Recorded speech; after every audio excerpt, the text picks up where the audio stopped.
Thank you for tuning in to tonight's game. Your game is coming up next. But here's some information from the Indiana High School Athletic Association. 6 easy ways to become an MVP. And by MVP, we mean most valuable parent. Like all of us, the parents of high school athletes tend to protect their children from adversity, or they overly involve themselves by advocating for their success. But when they do, they're negating the value of participating in high school sports. Among other lessons, high school sports teach teenagers to take nothing for granted, how to overcome obstacles, and that an extraordinary commitment of time and effort is required in order to reach goals and experience achievement. High school sports also encourage independence and self-sufficiency, attributes that are needed to be successful in life. It's natural for parents to love their children, and it's important to support them in as many ways as possible. With this in mind, here are 6 easy ways that you can be the MVP of your child's high school team. Number 1, attend your children's games as often as possible. Nothing demonstrates interest and involvement more than being there. And be sure to invite Grandma and Grandpa to come along with you. Number 2, cheer for all the kids on the team, not just your own. Here's a test for you. Do you know all the players on your child's team? Could you say hello to them by their first name? Embracing the entire team is a great way to show that your interest is sincere. Number 3, be a resource for your child's team. Does a teammate need help with transportation? Is the team trying to raise money for new uniforms? Is someone needed to organize a pizza party before the tournament starts? Maybe you can help. Number 4, try not to criticize the coach or the officials in front of your child. Hey, you're human, and there may be times when you need to vent. But be careful when and to whom you do it. Criticizing the coaching staff undermines its credibility and tends to put your child in the middle. And games are seldom won or lost because of an official's call. Remember, coaches and officials are objective. Most parents are not. Empower your child to talk with the coach about concerns. Everybody wants more playing time, and understandably so. But encourage your children to have that conversation with their coaches instead of you doing it for them. Giving teenagers the confidence and conviction to speak up for themselves is one of the greatest benefits of participating in high school sports. Number 6, focus on the life lessons your children are learning, not on win-loss record.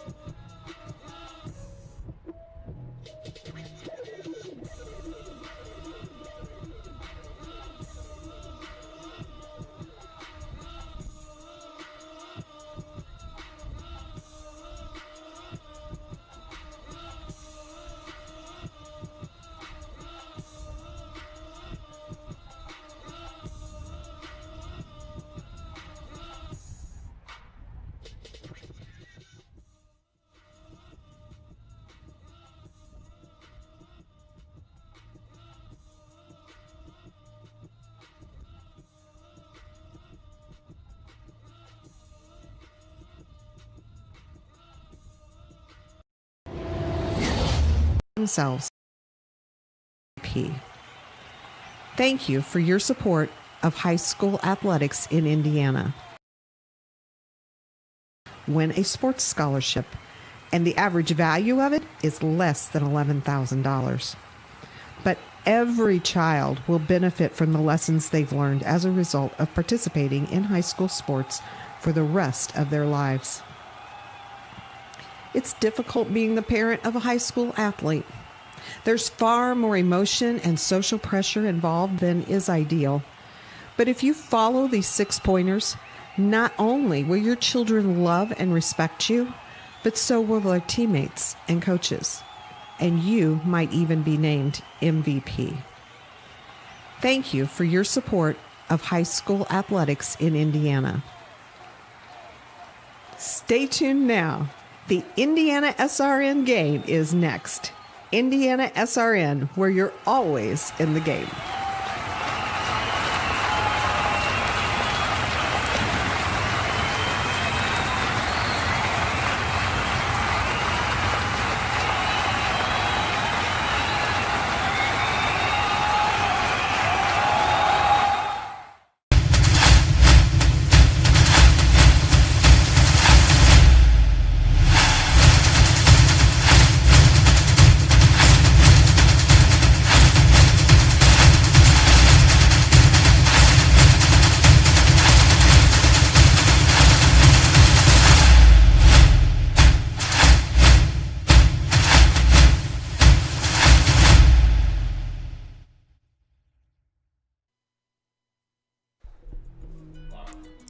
Live from Heritage Christian High School, Indiana SRN, Brent Young and Trevor Brooks bringing you a broadcast of the 5-1 Heritage Christian Eagles and the 2-4 Indianapolis Tinley Tigers. Trevor, it is high school football here in the state of Indiana. The weather is starting to change. The leaves are starting to fall. That means tournament time is right around the corner. These two teams trying to put together a little bit of a win streak heading into their said tournaments in the class of 2A. It is Heritage Christian, the 5th or 6th ranked team, depending on which polls you look at. And then, of course, Tinley in class 1A. This is the time right now to get a big win heading in the right direction. Yeah, especially Heritage Christian going ahead and trying to recover from a recent loss to Covenant Christian. A team that Tindley has also fallen to. It's interesting to see how they're going to recover from that. They've shown to have a very potent offense throughout the year. Tindley's probably going to be working on a couple things, see if they can find a couple other weapons outside of primarily just running everything through their quarterback, Antonio Robinson. We're going to see what comes about tonight, what's going to give. Yeah, it's going to be two teams, obviously. This is a Heritage Christian team that a lot of people in the class of 2A think has a chance to really propel themselves into the mix of trying to make it all the way down to the state championship game. Of course, they did have that one trip up against Covenant Christian. That was a tough game. They kind of came in, as we were talking to Coach Kyle Ray, he was kind of mentioning they didn't really come in with the same chip on their shoulder as they did in every other game this year. It was 36-21 defeat to Covenant Christian. They had a couple of interceptions in that game, a couple of tough plays on defense that they gave up big plays offensively. This is another game where Tinley's going to have some athletes. They're going to have the ability to spark a big play on you at certain times. So you've got to be locked in. You've got to be ready. You've got to be focused. So you just saw on the screen it was a little fake field goal attempt that's practicing there. This could be one of those games that has some ripples, and if you let it happen early, it could turn the game into a little bit more interesting than at first planned. Well, and Tinley's got nothing to lose. You're coming in at 2-4 on the season, and like you said, trying out a few more gadgety things. You haven't really found any consistent weapons outside of Robinson at quarterback, so you want to see what you can do to get creative. See if you can find a receiver that hasn't gone ahead and poked his head through this year to be a new weapon, and just try and find things that work better for your offense to help with the flow as you come towards playoff football. Hey, this is the first time that these two teams have faced each other, and it's going to also be a chance for one of these two teams to kind of get things going strongly offensively heading into what is going to be a great postseason play.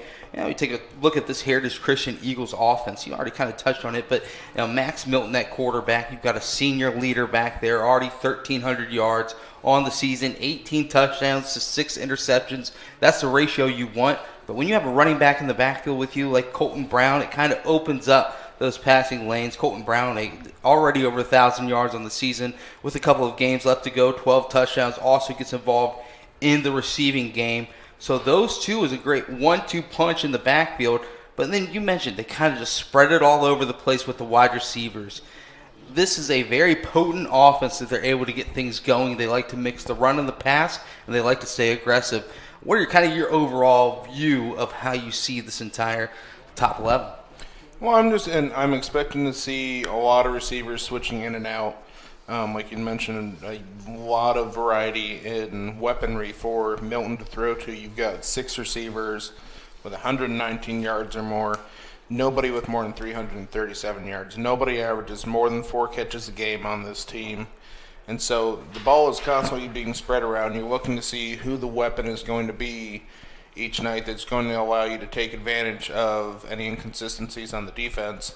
So you're just looking to go ahead and continue to work on the efficiency within that offense and the connection between Milton and all of his weapons.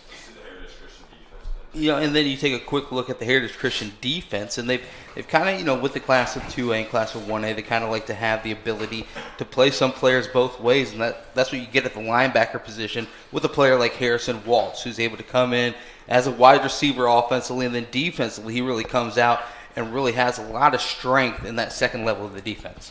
Well, I mean, you're looking Harrison Waltz, like you mentioned, running both ways. On defense, he's coming in with 8 tackles for loss on the season.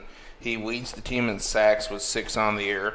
And then there's another 9 sacks found on that defense. There's a total of 41 tackles for loss on that defense. So you're coming with a wave on defense of just constant pressure, finding negative plays in the backfield. That's one of the biggest things you can do on defense, is to go ahead and just disrupt the flow for these teams. And the more that you can do that, you put them into difficult yardage situation, and then you find ways to create turnovers by putting extra pressure. And you mentioned the thing about turnovers. You've got 5 different players that have had an interception on the year, and then, of course, both Schlomer as well as Wolf with 2 interceptions on the season. So, you really get that pressure up front, opens up in the backfield, and then you've got a lot of playmakers back there. They want to stay aggressive and stay in front of the chains on defense. As a quick look at the Tinley offense, and we've already touched on Antonio Robinson, the senior. He's the leader of the team. He's going to do everything he can to try and keep them in this ball game. Not typically a big-time quarterback. He's been forced into that role due to a lot of reasons, and his completion percentage is a little down. Looks for the big play a lot. He's able to get the ball through the air, but most importantly, what he does is he runs the football and he tries to get things going on the ground, a true dual threat option from out of the backfield. Yeah, you're looking at about 500 yards for the season for Robinson coming into the game, just rushing. Completion percentage, like you mentioned, leaves a little bit to be desired, only running about 40% right now. But if you're going for the big play and you're playing from behind, a lot of times you're going to take extra gambles trying to find ways to get that big play. He's got to go ahead and calm down just a little bit, try and work through his weapons, make it a little bit more of a procession down the field than just looking for that one big play. That would allow for them to keep Heritage's offense off the field and hopefully try and keep this game close throughout. Yeah, if they do go through the air, it's going to be to Jaden Pinkston. And Jaden Pinkston has had a great season up to this point. Pardon me. Yeah, so what Jaden Pinkston is able to do is stretch the defense at 6'3". He catches the ball, likes to run with it. And you look at that. We talked about big plays and needing big plays to stay in this game for the Tinley Tigers. Jaden Pinkston on the season has a long of 82 yards through the air. He's got 4 touchdowns of the 5 passing touchdowns that Tinley has on the season. But the main thing will be to keep an eye on is in the trenches with the team in the class of 1A. As Tinley is, they don't have the numbers to even kind of match up with Heritage just complete number-wise, top and bottom of the roster. So it'll be interesting as we look at the defense real quick. They have a great defensive line, a very strong defensive line that can be strong in those opening quarters. You're looking at a Joseph Glenn, a Joe Phillips, Stephen Roberts, Alex Smith Jr.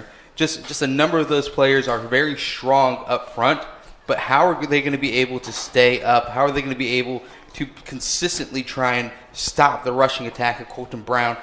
Because if you look at it, maybe the first and second quarter, they're right there, but that third and fourth quarter, that's when those legs get tired. That's when the holes open up a little bit more. And when you have a player like Colton Brown, can really take a small gain and make it a big one.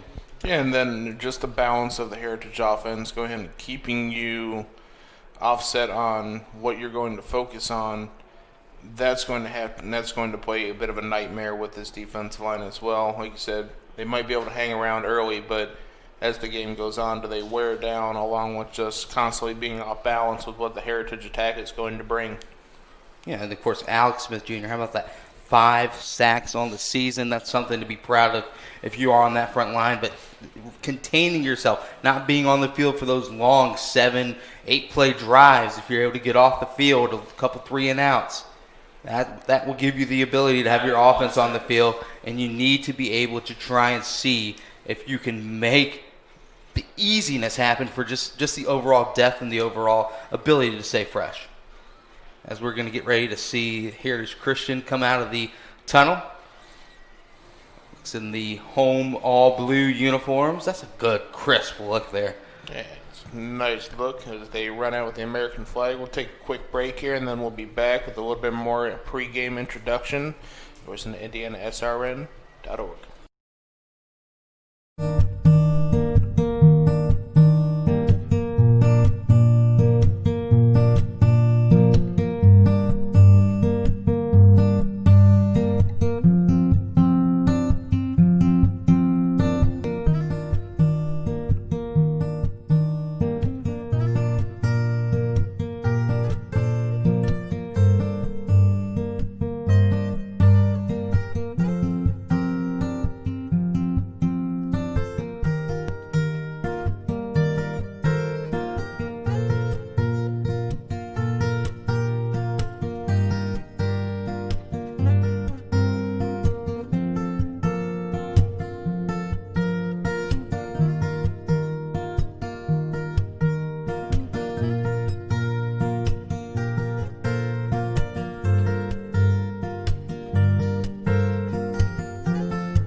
Back at Heritage Christian High School as we get ready to wrap up the pregame show. We're going to have a great look at the Heritage Christian team and some keys to the game from Trevor Brooks.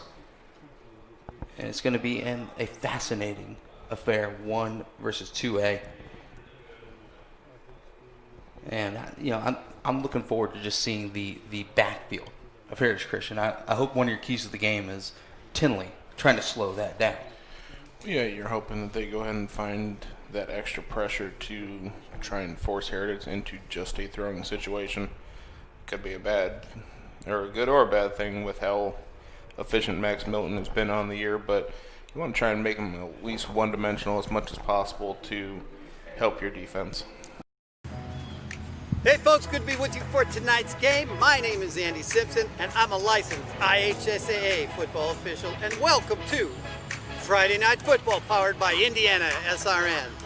On behalf of the 340 football officials, the IHSAA, the crew here at Indiana SRN, we hope you enjoyed tonight's game, and more important, don't forget to subscribe to the Indiana SRN YouTube page.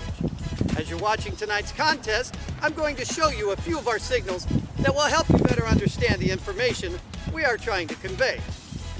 Touchdown, safety, first down, holding or illegal use of hands, encroachment, or offsides commonly known, false start or illegal formation on the offense, or a free kick, scrimmage violation, face mask, intentional grounding, roughing the passer, clipping, illegal shift, illegal motion, illegal block, pass interference by the offense or the defense, delay of game, and the one signal we dislike and you as fans don't like seeing, unsporting.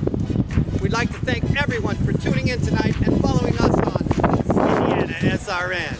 You can also tune in to the Football Weekly Show and Coach's Show every Saturday morning at 8 a.m. on IndianaSRN.org.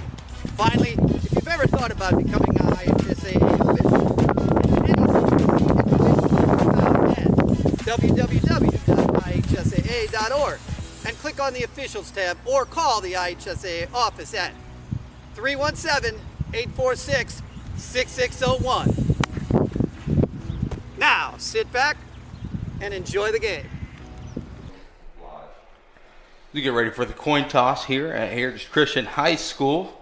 Get ready to take on the Tinley Tigers, 5-1 versus 2-4. Time to hand it on over to my sidekick, good old pal Trevor Brooks, with the keys to tonight's game. sometimes, folks, you get put in these situations where you have to call each other pals, and it's rough. I don't know how where we went wrong, but we ended up here tonight with a lovely football game between the Tindley Tigers and the Heritage Christian Eagles. We're looking at a couple keys to the game. Just assuming a balanced attack for Heritage Christian and seeing their offense trying to flow as efficiently as possible. And really for Tinley, I think it's going to be a big thing for the balance of trying to find a good balance in time of possession to try and keep that potent Heritage Christian offense off the field, be able to maintain some of these offensive drives, and just try and hold on to possession of the ball. You're trying to look for probably a 60-40, maybe 65-35 split that Tinley would like to keep control of the ball, limit possessions, and see how long they can go ahead and stay in this game until they have the opportunity to hopefully try and pull it out.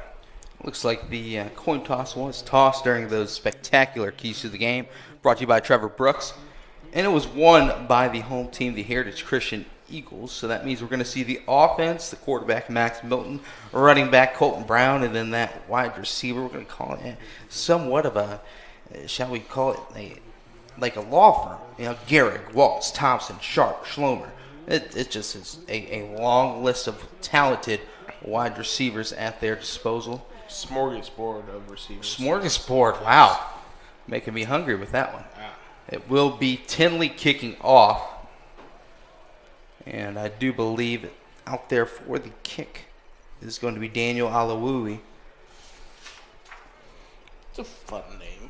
Yes, it is. Heritage Christian, of course, as we mentioned, they like to score. They like to score early and often. If they're able to get out into a quick lead, it could be something fun to see as you take a look at 41-21, 56-21, 51-6, 41-19 last week at Lapel. They like to score early, and get up quickly as we get ready for this game to be kicked off. Pre-game, fantastic. And it is Heritage in the home all-blue uniforms, white numerals. And, of course, the road team, Tinley Tigers, in the white tops, black bottoms with the maroon helmets. Little delay as we get ready for the kick. And actually, it looks like that is Antonio Robinson, Mr. Do-Everything quarterback, playing defense. He is out there for the kickoff duties as well. Checks with both sides.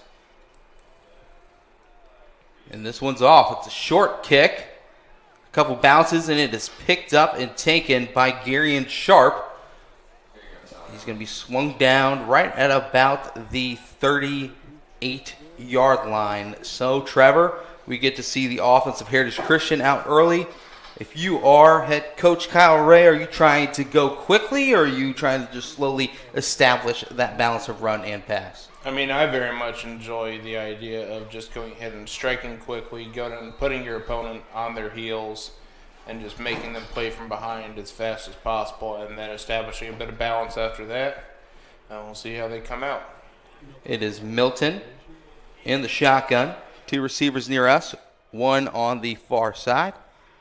And it is a handoff to Brown. Brown gets taken down by Antonio Robinson of Tinley.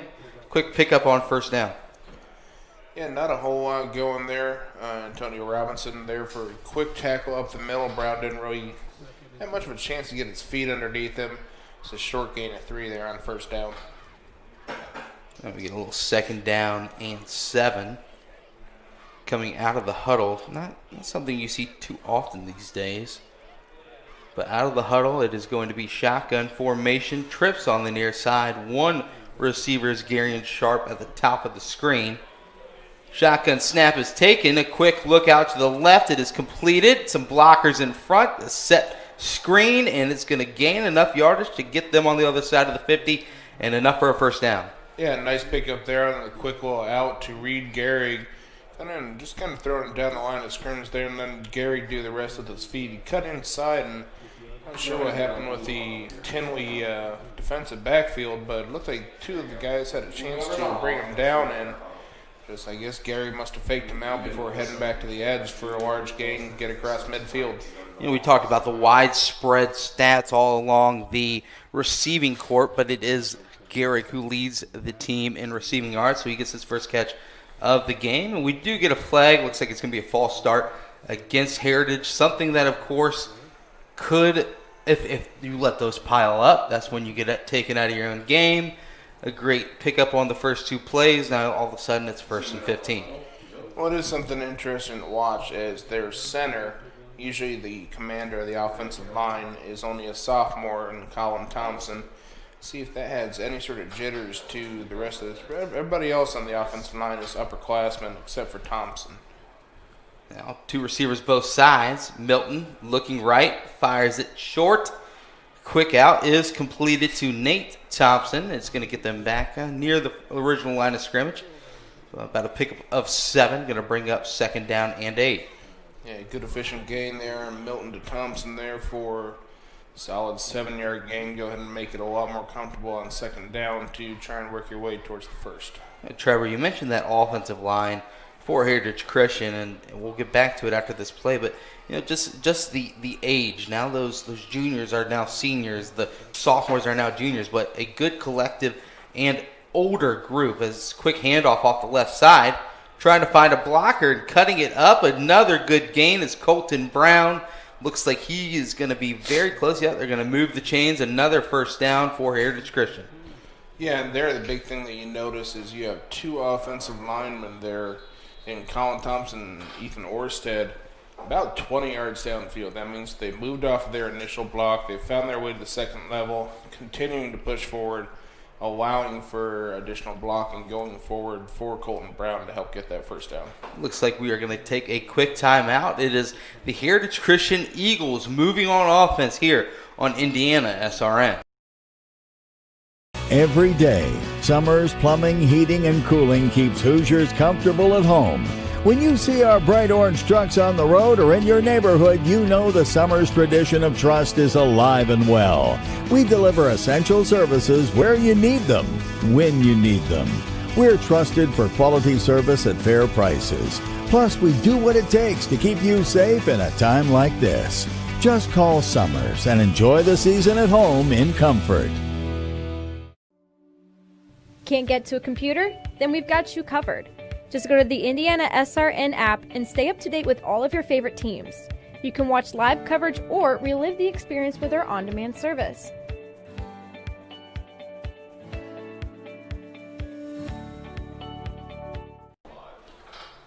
Back at Heritage Christian High School, 1st down and 10, right at about the 37-yard line, and we've seen a couple passes, a bit of a Colton Brown.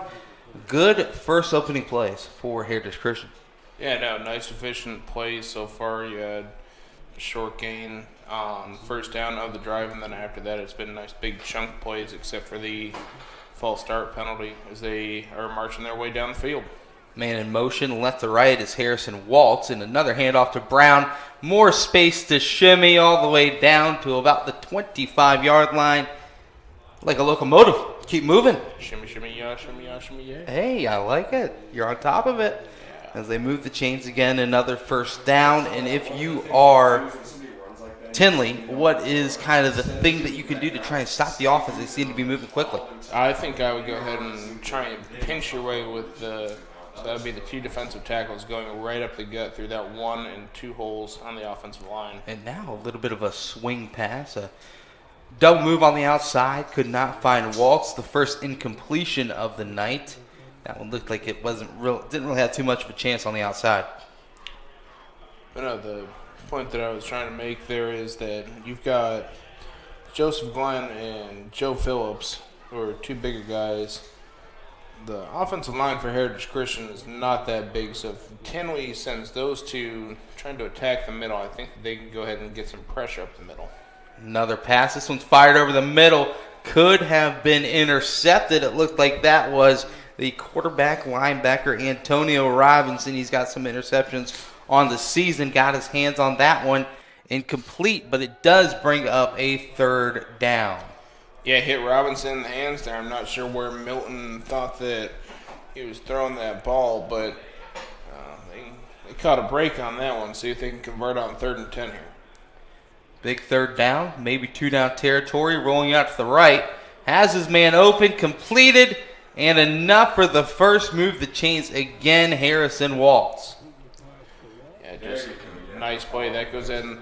Takes a little bit of the guesswork out there, and you're running to, he was rolling out to the side of his two senior offensive linemen. A little bit undersized, but at the same time, they're seniors. They've been around the program. They should be able to go ahead and set the edge for him there. Allowed for Milton to roll out, find his man, get the first down. In the red zone, first down. They do pick up a first down and make it 1st and goal at about the 3. Shotgun handoff, Brown. Brown off to the right side, has some space, closing, but not there in time. Hits the pylon for the score. Yeah, he got into that second level, had one man to beat, able to go ahead and push around to the edge and find his way in the end zone, and there's the first touchdown of the game. Colton Brown, a big-time running back for this Heritage Christian Eagles squad, gets his 13th touchdown of the year. That is a lot of success on the ground for the junior. It's 13 more touchdowns than I scored. Wow, congratulations. Yeah. I wish I could say the same. So, on for the extra point. We're going to do a replay after this extra point. Is going to be number 9, Caleb King. The junior. Snap is good. Hold is great. Kick is through the uprights. 7-0 the score here. Heritage Christian on top of Tinley. And we will be right back. Hey, it's Keith Myers from Indiana Sports Radio Network. Well, thank you that you're watching the game tonight on Indiana SRN. If you would like to know more information about Indiana SRN, send me an email, coach@indianasrn.org. As vice president of this company, we hope that you sit back and enjoy the game. It's Indiana SRN, where you're always in the game. Can't make it to the game? We've got your back. Just go to www.indianasrn.org and tune in to all of the live action, or go to our on-demand service and relive your favorite moments.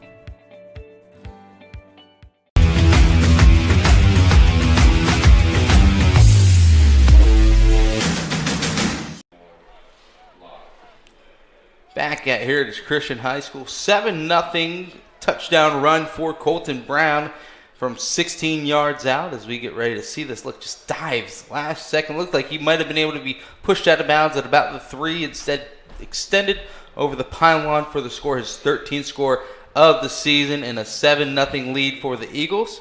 As they get ready to kick this one off, Brent Young alongside Trevor Brooks.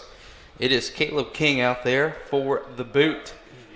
And, of course, 7-0. A good start early for the home team, the Heritage Christian Eagles.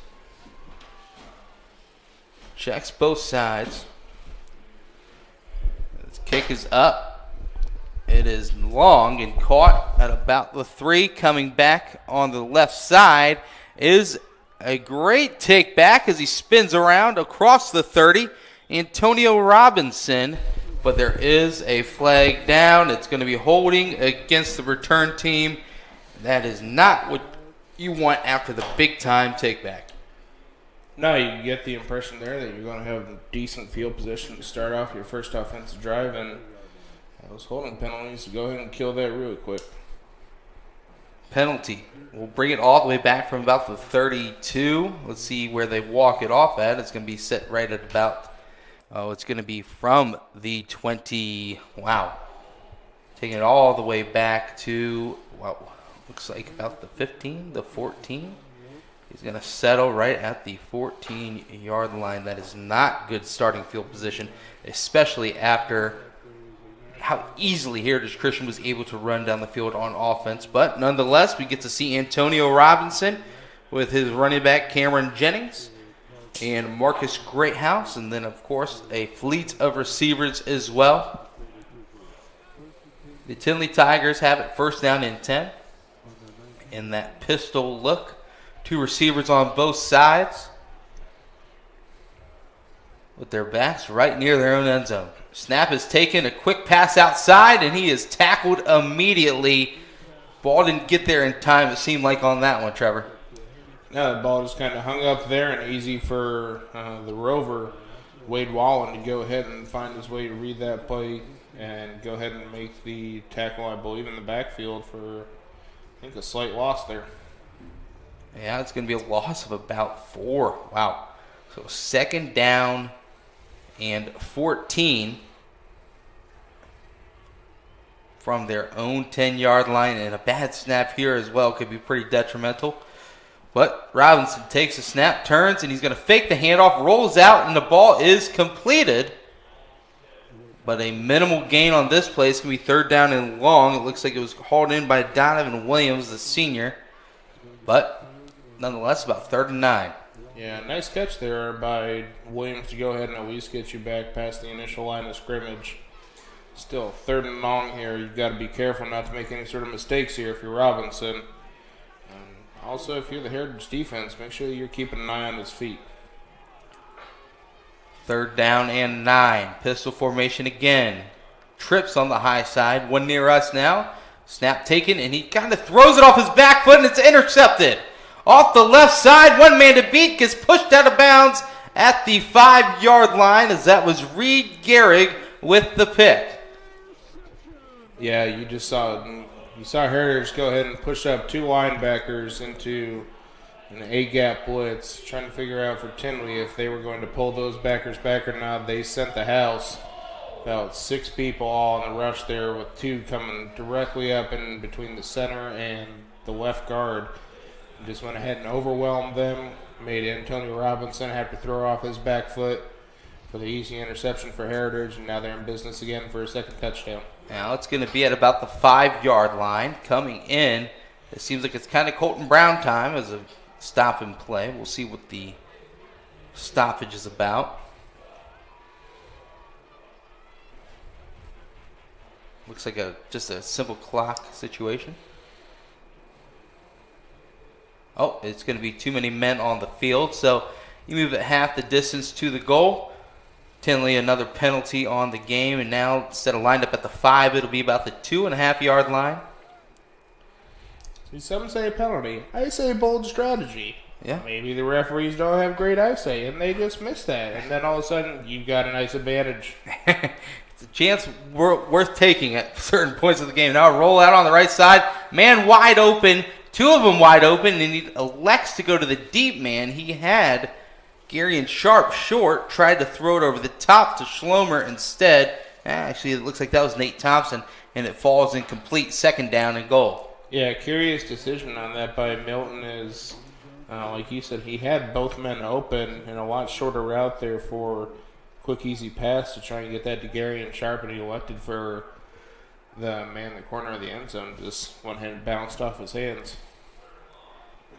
Now 2nd down and goal. This time it'll be a handoff to Colton Brown. He gets stood up and keeps his legs moving. Somehow gets across the goal line, but no official ruling yet. Are they calling it a touchdown? Yes, they are. In for the score. I didn't see any official put their hands up in the air. So it is a touchdown. Colton Brown again. That is now his 14th rushing touchdown of the year and his 2nd of the game. Yeah, I'm not sure what happened with the officials there. There was no signal of a touchdown that we could see from our view, but yeah, another touchdown. Great job keeping his legs churning by Colton Brown, allowing for him to go into the end zone for the 2nd time tonight, and now a 2-touchdown lead 5 minutes into the ball game. And back out there for the extra point. Snap good, and it looks like they almost had someone in there, and it's going to be no good. It's going to be off wide left. So the extra point is missed by Caleb King, but nonetheless it is 13-0, Heritage Christian on top.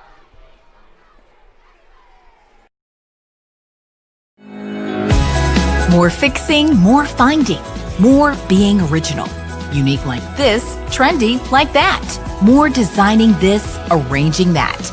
More saving, and then more making it happen. More of your space looking like this, and more of you feeling like that. More excitement, more savings, more furniture, more rugs, more flooring. More affordable luxury from RG Decor. Can't get to a computer? Then we've got you covered. Just go to the Indiana SRN app and stay up to date with all of your favorite teams. You can watch live coverage or relive the experience with our on-demand service.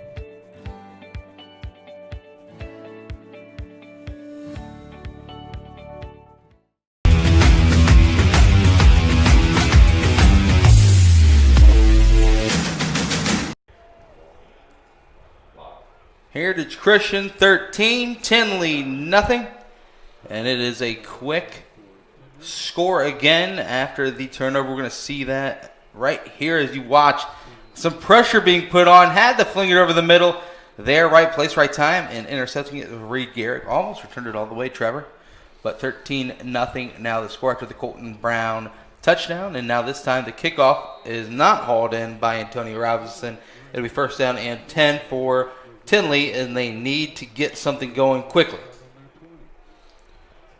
Yeah, Tinley's got to go ahead and find something to get their offense going here. Only one drive so far, but ended in a bit of a tragic manner. You don't want to fall too far behind the Eagles tonight, as we've already gone through and we've seen evidence of it. Very strong offense that you don't know how many chances you're going to get to stop them on defense. Now it'll be first down and 10 from the 20-yard line. This time not pushed back like they were on the start of the last drive due to that penalty. But either way, it is going to be an offsides. This time it works a little bit in their favor. A little bit of a hard count. Draws Heritage Christian offsides. Move it forward 5 yards. And Heritage Christian doesn't need to help them out here. Right. It seemed like they were kind of controlling the line of scrimmage on that last set of downs as well. Robinson. We did see him complete a pass on that first set of downs. 4-yard variety. Again with the hard count. Wow. Colin Thompson got him back-to-back times with the hard count, and that's going to move the chains. First down. Yeah, and nice job there by the offensive line for a bit of a inexperienced offensive line for Tinley. You got two juniors, but after that you got 2 sophomores and then a freshman up front. So nice job of them maintaining their discipline, making Heritage jump off sides. Let's see if they go with it again. This time it's snapped. Handoff up the middle, some space to go. Good yardage. It's going to be about a 5-yard gain on first down. And it looked like you got a bit of a pause there by the Heritage defensive line, allowing for the bit of burst of speed up the middle by number 21 for Tinley.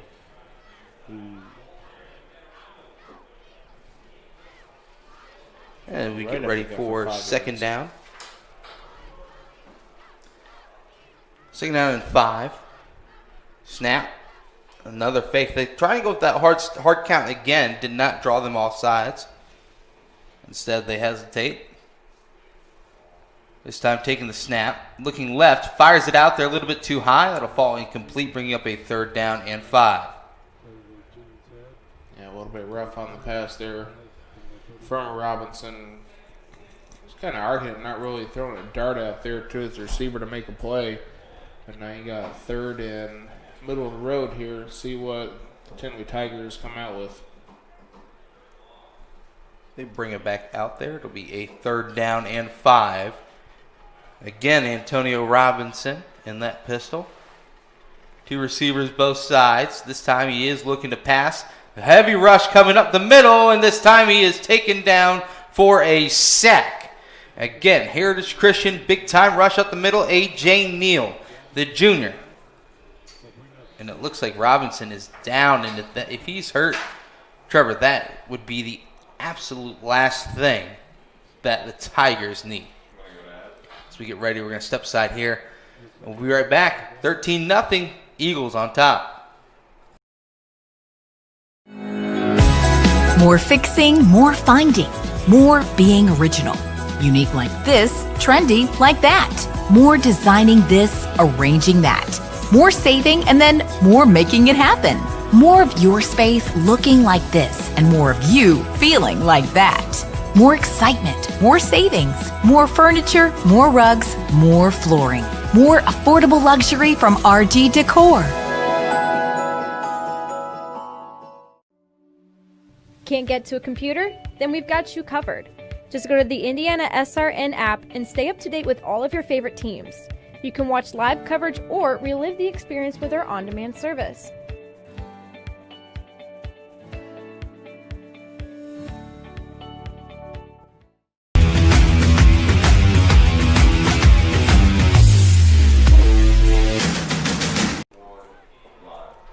$13-0 the lead here, and the punt team is out. It's a high snap. He gets it, and he's going to be taken down for a huge loss on the play. The high snap and a great rush, and it looks like bursting through the line. Trying to get a good look at the number, but it looked like a great job again by this Heritage defense. This time the punt team coming up strong, and it was A.J. Neal again, the same guy who had the sack, who takes down the punter all the way back inside of the 10-yard line. A 1st and goal again for Heritage Christian's offense. Yeah, you go from sack on 3rd down to coming hard off the edge. I don't know if he got touched by any of the punt team for Tinley. Just came flying off the edge, a high snap to the punter, and Neal was able to go ahead and get him before he could gather himself to punt the ball away. And again, Heritage Christian is in business. It's a 1st and goal, and a quick timeout is taken. We'll keep it right here. And Trevor, so far, what we are seeing has just been ultimate domination defensively for Heritage Christian. And then their offense and their special teams is coming to play as well. Oh, yeah, Heritage is just going ahead. They haven't made any mistakes yet.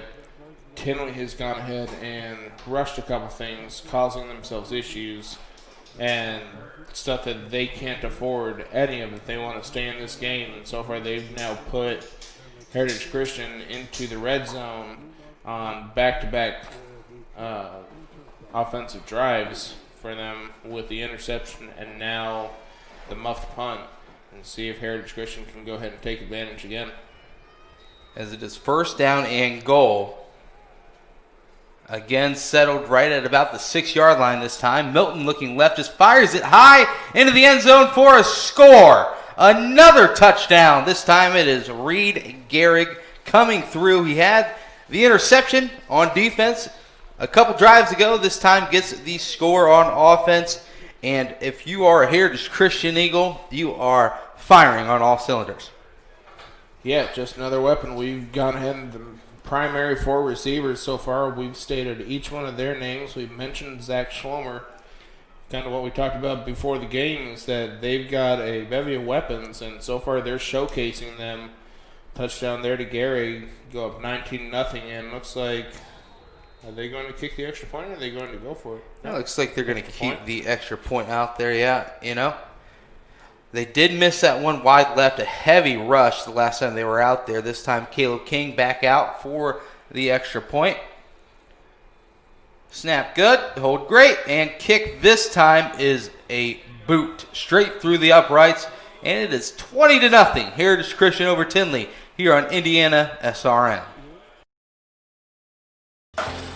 You got a broken door, trapped car, you can't buy time. We take it very seriously and take pride in being responsive. We have all of Central Indiana covered, from Martinsville, Avon, up to Anderson, to Cicero. There's always somebody in your area. It's important that we're able to get there, same day, because people's time is valuable. On our trucks, we carry just about everything we need to fix a garage door right then and there. Sunshine, rain, or snow, we're good to go. Precision Door Service, a name you can trust. Becoming a licensed sports official is a great way to make a positive difference in the community and support the over 160,000 Indiana student athletes that participate across 21 IHSAA sports. Sports officiating allows you to stay connected to the game, become a role model for our young student athletes, earn extra money, and support the patrons and communities of our IHSAA member schools. To learn more about becoming a licensed IHSAA official, log on to ihsaa.org/officials today. Brent Young and Trevor Brooks live here. 20-0 lead for Heritage Christian. What did you see on this last touchdown, Trevor?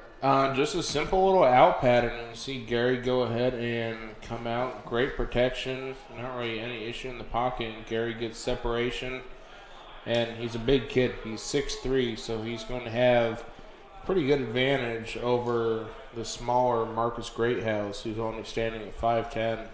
As we get the kickoff already going, and it was taken back to about the 20-yard line. Looked like there was some space to go for Antonio Robinson, but he gets cut down immediately. And it'll be first down and 10 from the 20. And Trevor, you get an interception. You get a high snap on the punt. Is it just slowly picking up first downs? Is that what this Tinley team needs? I think they need some sort of shot in the arm of a little bit of adrenaline. So I would actually go ahead and see if you can maintain a pocket. Throw it to one of your bigger receivers. See if you can get a big play or a defensive pass interference penalty. You know, we already mentioned Jaden Pinkston. That's a big-time player. Instead, this time taken down to the backfield. A tough game going. And that's the leading loss of yardage player for Heritage Christian between sacks and just tackles for loss. Harrison Waltz coming up for another big stop there. Looks like a loss of almost 5. So he just came flying up the middle. You've got a junior playing at center for Tinley, but on either side of him, you've got a freshman and a sophomore. So how much actual experience they have thus far is probably fairly limited. So you've got a pretty veteran defense, especially a linebacker coming up the middle on blitzes. You've got to wonder exactly how well equipped they are to pick up these blitzes. Looks like the quarterback is out of the game right now. Antonio Robinson heading over to the sidelines. It looks like he was having some sort of issue with his jersey, so we do have a new quarterback into the game for the Tinley Tigers as we get a look in that pistol formation again. Taking the snap, holding it in a quick run off the left side immediately, and taken down with a hard hit at about the 15-yard line and no gain on the play. We'll bring up a third down and 15. That was Cameron Jennings, who is now in at quarterback. And it'll be a long down situation again on third down. He was able to go ahead and evade 2 defenders before A.J. Neal again came in with a hard hit to go ahead and level him right about the line of scrimmage. We'll have to find out whether or not Jennings is set to be able to put the ball into the air on 3rd and 15. Otherwise, I'm not sure how they would convert this one. So third down and 15. Still, quarterback Cameron Jennings in on the play. Another tough snap. Slings it out left side. They have a man complete, but he's going to go out of bounds. Another no gain on the play. It's going to be 4th down and 15.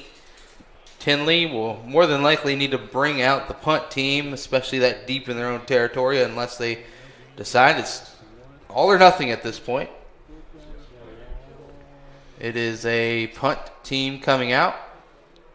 Davion Catlick there with the catch again. Not a whole lot of oomph behind some of these passes. Kind of just arcing up in the air. Not really giving their receivers much of a chance to run with the ball after the play. Catlick did what he could there. Good to see Antonio Robinson back out there at punt. This time it's a high punt. It is fielded, and it looks like that is Reed Gehrig again trying to make something happen. He gets swung down. A loss on the return. It'll be at about the 47-yard line, and that will be where Heritage Christian takes over now for the first time in the last couple drives outside of their own 10-yard line. So we get a chance to see Max Milton in the offense with a little bit more space to work. Yeah, Gary got a little ambitious there on the punt return. Ended up losing a couple yards trying to make a big play. But yeah, no, it'll be nice to go ahead and see the offense actually have a chance to operate again, work on their passing execution and their running game. It's now 1st down and 10. In the shotgun again, Colton Brown next to Max Milton. Snap taken. Brown with it, and this time the defensive line of Tinley comes strong.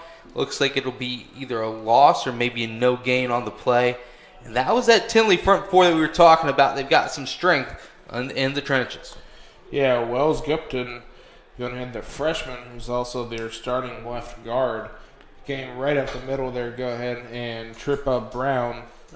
He's a pretty big kid, 6'3", 320, and again, as a freshman, going against the biggest of the middle 3 on the offensive line for Heritage Christian is weighing in at 230, so he's got a nice size advantage. If he goes ahead and parlays that into some pressures, Could make a few plays here. Now it'll be Brown off the right side. He's got some blockers in front of him. Cuts it outside across the 30, staying on his feet.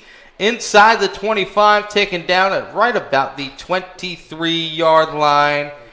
And that is the Colton Brown that we know.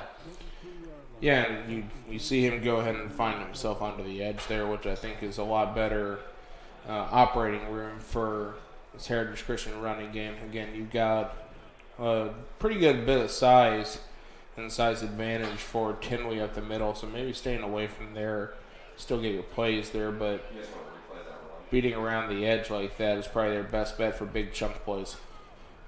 After this play, we'll get a look at that nice run. Now a look off the right side. Has his man. We might have a different play to replay, and we do. It's a score.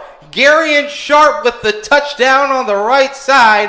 Hauls it in for the 4th touchdown in the first quarter for the Eagles. Great touch on that ball there by Max Milton, just throwing a nice over-the-shoulder catch to his big receiver, 6'3", 185, Gary Sharp. Another big weapon for Milton to throw to. Goes ahead and beats 2 defenders, finds them in the end zone. Beautiful catch, beautiful job bringing that in for Sharp. And like you said, touchdown number 4 this first quarter. The second touchdown of the season for Gary Sharp. And the second touchdown pass for Max Milton. That gives him 20 touchdown passes on the year. Not too shabby for the senior. It's 20 more touchdown passes than I ever had. Wish I could say the same. And this time it looks like they are going to go with an offsides on the kick block team, the defense. We're not talking about your NFL Madden career. Like, we're talking like actual football. Oh. Yeah. So my razzle-dazzle double reverse pass back in Pee Wee League doesn't count? No, high school. Oh, okay. Well, yeah. Yeah, if we're going like career body work, I've got 3 carries for a total of 11 yards. Oh. And I'll tell you what, when I got ahead of steam, oh buddy, when good luck stopping me. When the second half comes around, I'll fill the watchers in on the spectacular high school career of the Diesel Brent Young. Now the snap is good, holds great. And the kick is up this time. It was blocked, a little bit of a block, but it goes through the uprights for 27-0. Heritage Christian Eagles soaring. Piper Group Warehouse has a strong commitment to their clients as their logistics provider. If you would like to discover how you can improve your service levels while lowering your overall cost, Piper Logistics Group can help. Call Greg Piper today at 317-396-3916. Piper Logistics Group.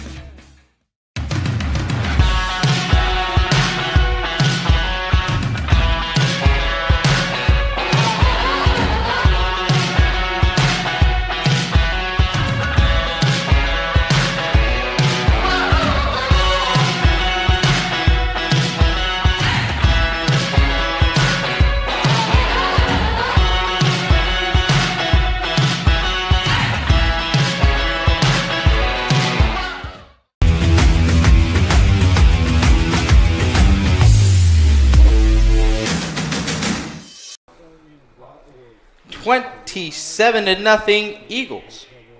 Big time lead here against Tinley in the first quarter. Take a quick look at this replay. Trevor, tell us what you see. Just off they tried to put press coverage on Sharp and just quickly beats his man around the initial contact. They had a safety over the top to try and help him too, but he didn't keep up with Sharp either. Goes in and gets behind the safety, and then that's just easy pitch and catch there for Max Milton to his receiver. You know, you can't understate how important it is as Caleb King gets ready to kick this one off. How important it is that Milton is against a different team, against, a different defense than you see every day in practice. Just really building that connection with every receiver heading into tournament play. It's going to just pay huge dividends when it comes down to taking away certain receivers. We talked about spreading it out as Tinley gets it back to about the 15-yard line to be first down and 10 from there, but spreading it around Milton. This is a great thing to see if you're a Heritage Christian fan. Well, spreading it around, and then you look at it, his top 4 receivers are all seniors. Millen is a senior. These guys have been playing together for 4 years now. That's a lot of great camaraderie that you built in that time to go ahead and establish these type of connections to allow for such easy, catch and throw games. Pitch and catch. Yeah, I like catch and throw works. Yeah, catch and throw. Yeah, but you're supposed to pitch the ball and then catch the ball. You can't really catch the ball and then throw the ball because then there's nobody to catch it. I like it if you're catching when I'm throwing. Antonio Robinson back at quarterback. This time, it's not Antonio Robinson, but he flings it out to the left side. Actually, I believe that is Antonio Robinson, just wearing a different jersey. That would be my guess. If what you're seeing is that's Matthew Boyd is number 13 on the Tinley roster. But I think that might be Matthew Boyd. He looks so.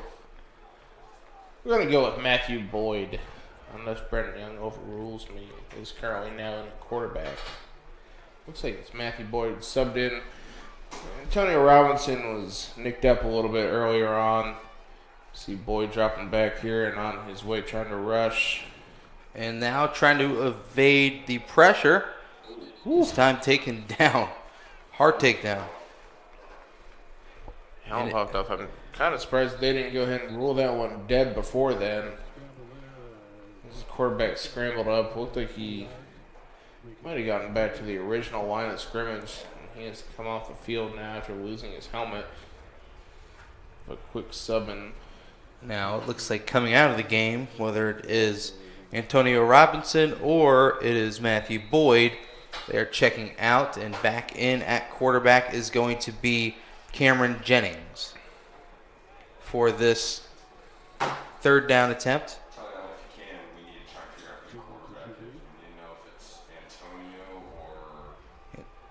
Antonio Robinson has been in at quarterback, and so has Cam Jennings and maybe Matthew Boyd. So it's been somewhat of a rotation, and another 4th down and 3 coming up. Yeah, we're going to go with the artist formerly known as quarterback. He's been quarterbacking right now.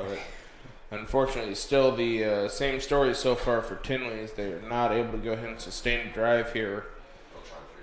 And they'll go ahead and be forced to punt again here on 4th and 3 with just over a minute left in the first quarter. This time, snap is good, and they do get the punt off. It's going to be hauled in with a fair catch. Taken again. This time it was Nate Thompson. It'll be 1st down and 10 for the Eagles. Remember, it took about, 3 plays on their last drive with that long touchdown pass to get it into the end zone? See if they go ahead and try to settle into the run game or just continue to operate a balanced attack here. As, you've got 4 senior weapons. Spread the love. Where's the love? Sharing is caring. Where is the love? Good song. 1st down and 10. The 47-yard line. Milton, quarterback. Colton Brown, running back. Trips top, 1 near us. Snap. And wow, that defensive line not fooled at all with the misdirection. Yeah, they've done a decent job of providing Max Milton with protection for the most part, but there have been a couple running plays that the offensive line has just gotten beat really badly by some of the D-line for Tinley, and multiple players have been able to burst through so far, causing havoc in the backfield for Tinley. Nice job there on the tackle for loss on Brown. It looks like, as there might be an injury on the play. We're going to step aside. 6 seconds left here in the first quarter. It's a 27-0 lead for the Eagles.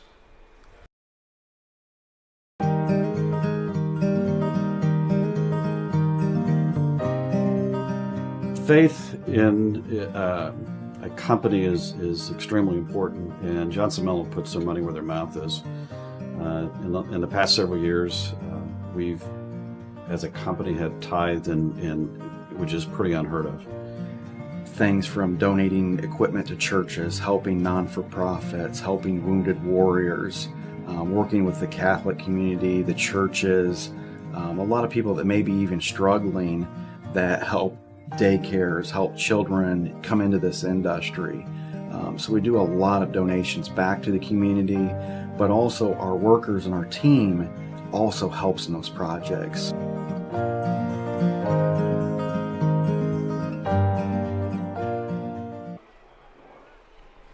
Now it'll be a carry up the middle, and that's going to be the final play of the first quarter. Sorry for stepping away and then stepping back away, but go get some more popcorn, get yourself another drink.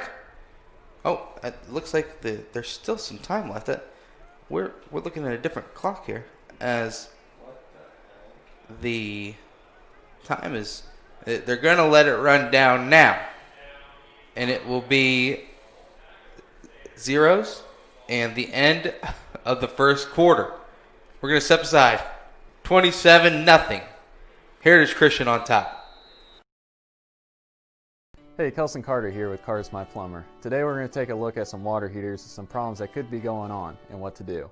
This is two 75-gallon water heaters. These are high-efficient water heaters, which isn't the case to most houses.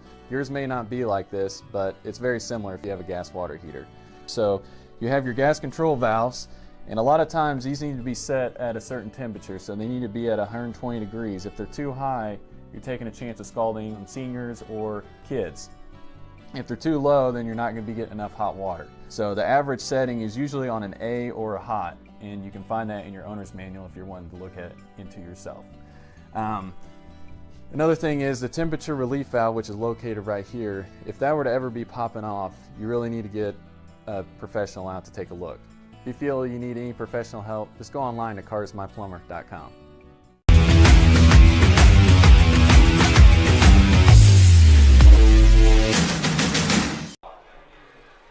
Second quarter action here on Indiana SRN. Brent Young and Trevor Brooks. Trevor, that's about just as they wrote it up if you are Kyle Ray and the Heritage Christian Eagles in that first quarter.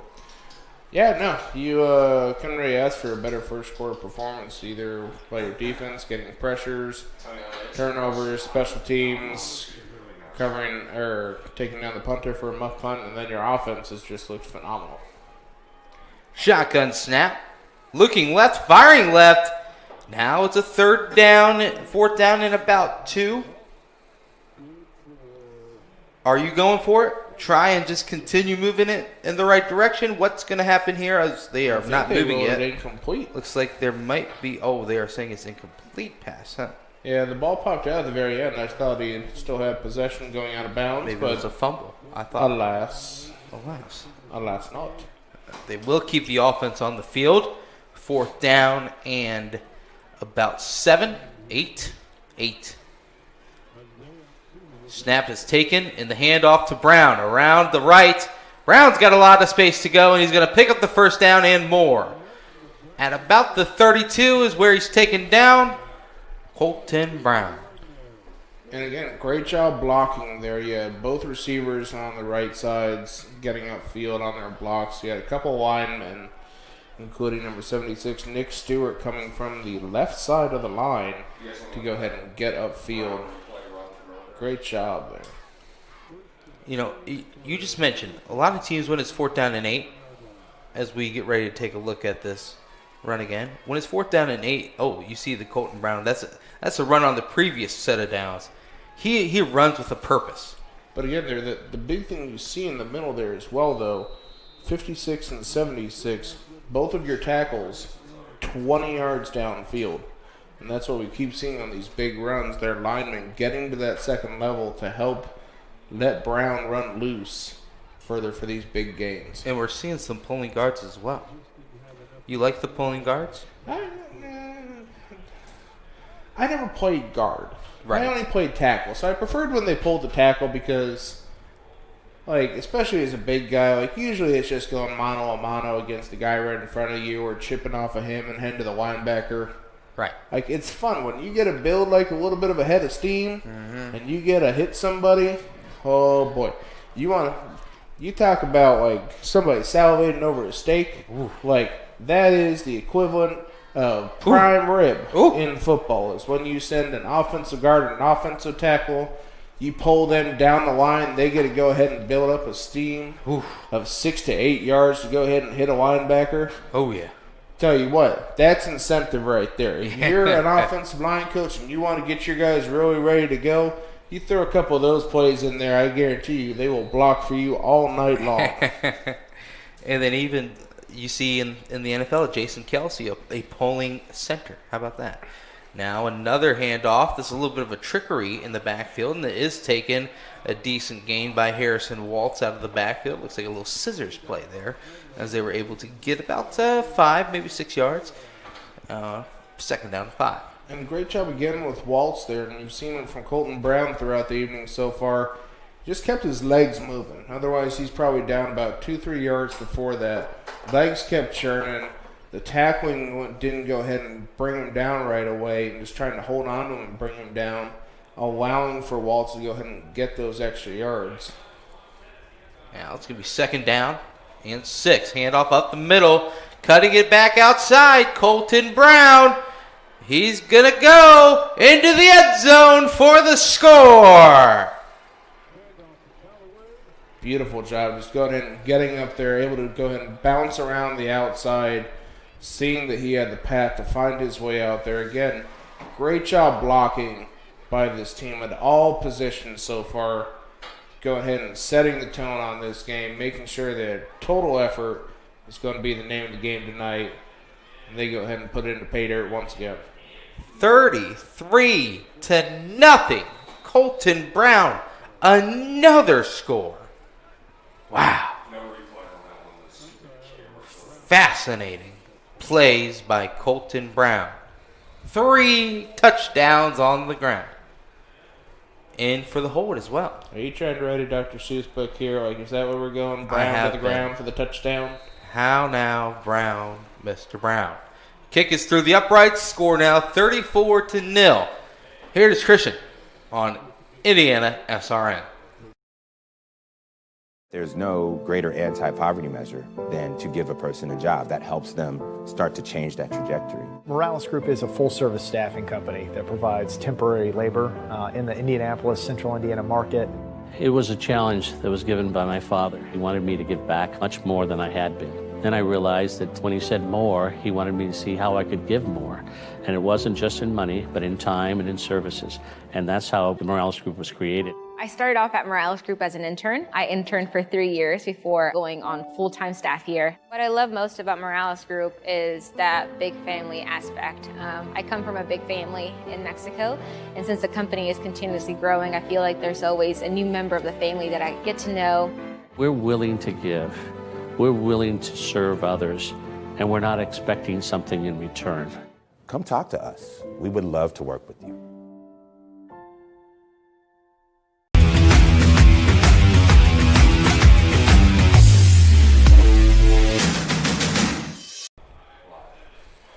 Another touchdown on the ground by young Colton Brown. By Brent Young. That's going to be the name of the book when I come out with it. It's going to be about this game. 34-0 is the score. Colton Brown, another great touchdown run on the right side. Picked up about 25 to 30 yards. And, you know, we talked about it, Trevor. Tinley just needs to get a couple of things going the right way. Maybe it's right here on the kickoff return. Special teams has a way to bring a little bit of momentum with it. But it's also time where both of these teams are looking forward to the sectional play. As the kick is off. High kick. And it's going to bounce and taken by Tinley. Looking for space off the right. Cutting it back up the middle about the 21, 22 yard line. That's where it'll be first down and 10 for Tinley. But as I was mentioning, right now is when you need to work on the small things that you can take to the tournament play with you. Right now, Tinley just needs to work on sustaining a drive. They have got to find some sort of offensive flow to the game. Because so far, they've just been feeding Harrison's offensive drives so far. I don't know what their game plan is in the passing game. They've got to figure out at least something that can keep the defense slightly off balance so they can open up some running lanes. Trips up top, one near us. Snap taken and a handoff up the middle. Good gain on this one as it is taken down, though. A good pickup of about 4 yards. Yeah, you about had the opportunity to bounce it outside, but Reed Gehrig able to go ahead and just hold on to the jersey. Otherwise, that was a nice little run that he had going there. Matthew Boyd in at quarterback. 3 receivers near us, one on the top. Ready to take the snap on 2nd down and 6. Firing it outside. It looks a little bit of miscommunication between quarterback and wide receiver. That was intended for big play receiver Jaden Pinkston, and it falls incomplete. Yeah, unfortunately, I think if he would have been on a comeback route, which I'm assuming that's what Boyd was expecting, would have had a pretty good opportunity for the first down there. Unfortunately, it falls just harmlessly incomplete due to the miscommunication. Now we're on 3rd and about 5 or 6. 3rd down. Big play for Tinley. Need to get some sort of momentum going. Man in motion around the back. Snap and right behind his up back, and looks like it's going to be close to a first down.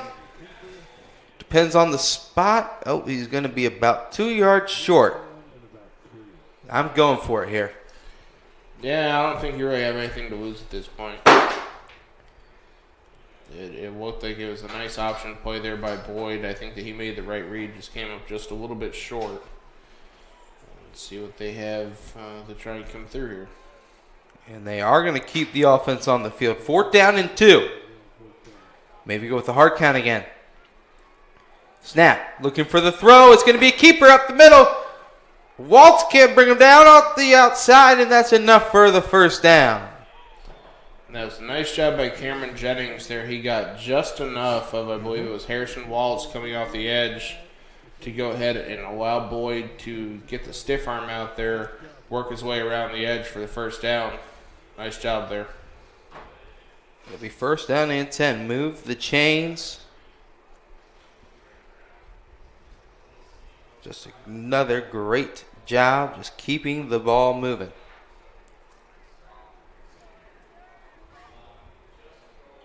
Pistol formation again. Now this is a rollout to the right side, coming back high in the air. This one's intercepted. Reed Gehrig. Another interception. And that one will be another interception, all because of that big rush up the middle. Yeah, that was a great job just going in and getting penetration again, and not really any room there for Matthew Boyd to try and step up. Let's take a look at this replay. And you know, Trevor, it's all about that pressure up the middle. And you see again, they show 2 linebackers, blitz them into the A-gaps, and the first one that goes ahead and makes the hit on him, number 13, Ryan Miller, hitting Boyd, not allowing for him to be able to take that step forward, just throwing the ball up there, and then Gary goes ahead and plucks it out of the air. Now Colton Brown up the middle. Good job by the defense of Tinley, meeting him there at the 2nd level.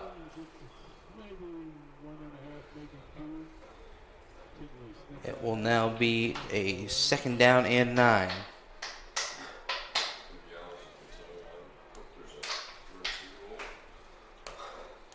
Looks like taking a little bit more time off the clock on this drive. 34-0 the score. Seems a reasonable tactic. 2nd down, 9.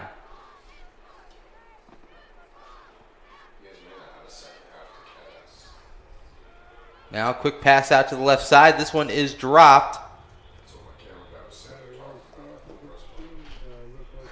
And it'll be now 3rd down and 9.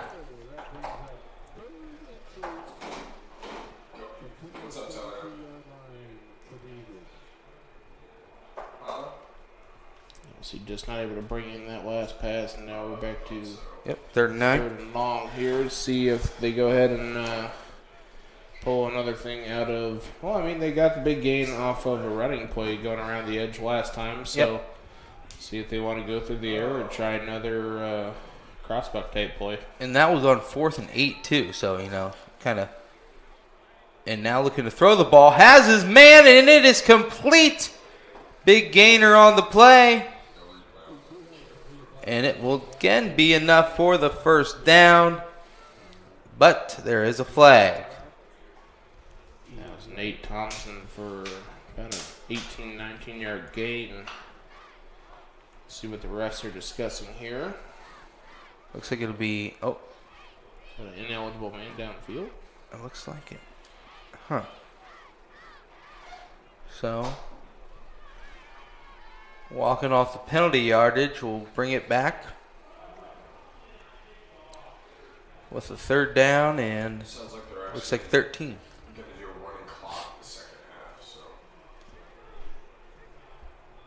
They're going to walk off that penalty yardage. So, 3rd down and 14.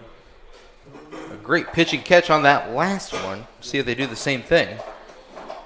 Yeah, what they could get is the pocket for when Milton has stepped back to pass has been pretty strong. So we'll see if they can go ahead and continue to maintain that here. They have not had the penetration issues on those like they have on some of the running plays.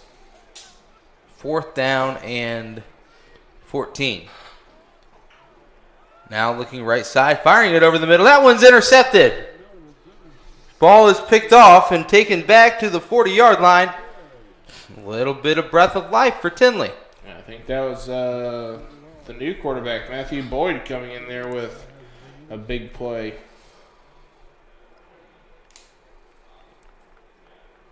It looks like, it'll be 1st down and 10 for the Tigers now. Get that replay if you guys want to see that. Now let's see what happened on this play. It looks like just an ill-advised pass by Milton. Yeah, Milton was looking the way of Gary and Sharp and just didn't really give himself much of a chance there. And Sharp was already behind. A quick pass outside. Getting out of one tackle, another tackle. Some space off the right side across the 50. The biggest gain of the game for the Tigers. And it looked like it was going to be a loss for Cam Jennings. He's able to fire it up the middle. Yeah, I'm not sure what happened there with the tackling. They had a golden opportunity to take him down for a huge loss there. And Jennings just able to go ahead and dodge 2 defenders, find his way back to the outside for a huge game and their first time into Heritage territory. Now it'll be 1st down and 10.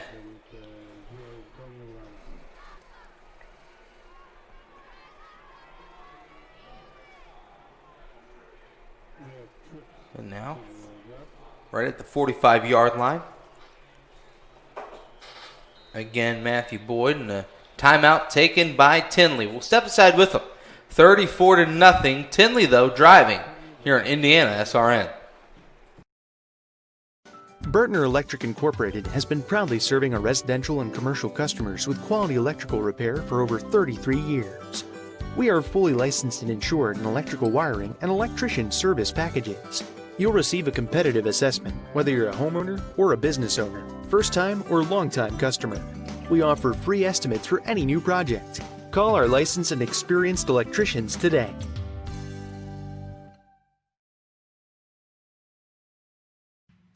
Can't make it to the game? We've got your back. Just go to www.indianasrn.org and tune in to all of the live action or go to our on-demand service and relive your favorite moments.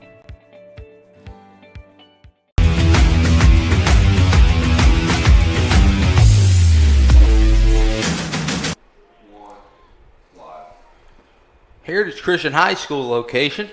Tinley Tigers driving. Brent Young, Trevor Brooks bringing you the live action. As it is the defense of Heritage giving up their biggest play of the game. Now 5 receivers. Empty backfield. Almost like I'm playing Madden. Another hard count. They've gotten the same player 3 different times. Colin Thompson has the right mindset. Wants to get off the line of scrimmage in a hurry. But they're actually going to get a false start. 5 yards back for Tinley. They were just excited. They hadn't been in Heritage territory, and now they're trying to take themselves out of Heritage territory. At the 50-yard line, first down and 15. Still the empty backfield and another hard count again. This time snap is taken. And big rush high across the middle. It's going to fall incomplete. Intended receiver on that play was the big play wideout Jaden Pinkston. So Actually, a little bit too long. I think that Matthew Boyd may just want to be showcasing this arm. This is all part of the game plan. Like, take the 5-yard penalty. Let's go ahead and go deep. We got this, boys. Right. Yeah. It's bold strategy, Cotton. It is. But they're making it happen. Second down and 15. Empty backfield. Snap is taken. Looking left. Has the rollout. QB spy is there. Flings it open. Another big completion. This time it is found into the hands of Davion Catlett. A big reception for the sophomore. Look at Matthew Boyd showcasing that arm. What did I say? Just predicting that like that. 25 yards through the air. Finds Catlett. And this Tinley Tigers offense is cooking. Yes, it is. Yes, it is.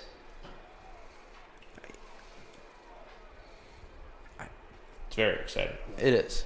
Out of the pistol, I still think that this quarterback is Antonio Robinson in Matthew Boyd's jersey. But nonetheless, Boyd gets sacked down in the backfield. Big loss on the play. They take 3 steps forward, but 4 steps back. Maybe it's a Fight Club type thing. Whoa, easy. Wait, I'm talking about the movie. I'm not actually talking about Fight Club. Okay. I'm not breaking the first rule. Agreed. Don't talk about it. But like, maybe it's Antonio Robinson, but he thinks that Matthew Boyd is there. Interesting. Yeah. We'll have to check with our sources on that. Technically, that would be too many men on the field, though. That's correct. Yes.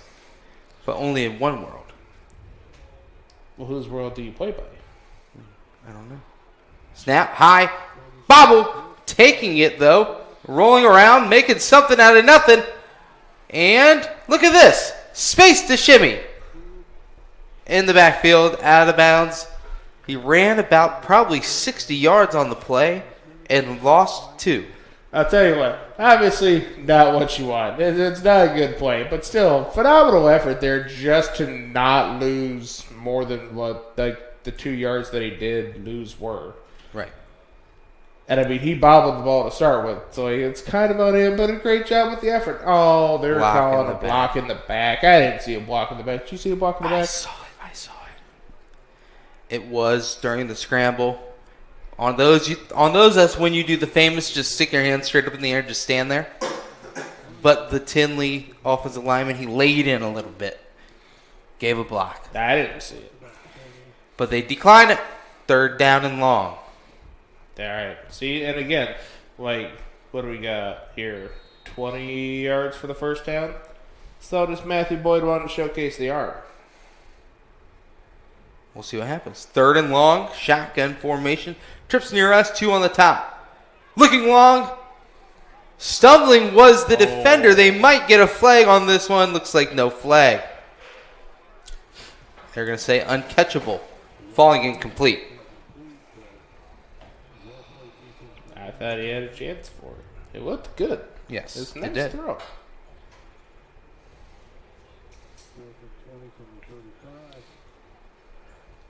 I'll bring up a 4th down and 25. I think right here you got to do the same thing. Just throw it up high because a long incompletion is pretty much the same as a punt.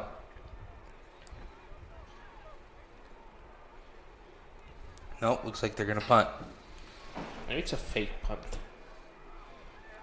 I don't know. He's pulling up. He's back up. Here we go. It was a little bit Razzle of a fake. dazzle. Oh, the pooch. Oh. The pooch punt is a great boot, but into the end zone. Wow. That means it's not that great of a boot. No, I said that was like 40 yards in the air. That was Why impressive. do you say it's a great boot? Like, I don't think that people kick better when they're wearing a boot. Maybe. Maybe steel-toed boots. It seems uncomfortable. You know those steel-toed boots? You get a real. I have steel-toe boots. It doesn't make me kick further. I bet you kick further with the steel-toe boot than you would with your foot. Look it up. Try this. Science. Look it up. So science. First down and 10, and you know what it is. It is weight momentum. It is weight momentum. It really is. If it was weight momentum, then I could rush for 1,000 yards in the NFL. Objects in motion will stay in motion unless a force acts upon it. As we have a first down and 10 play here.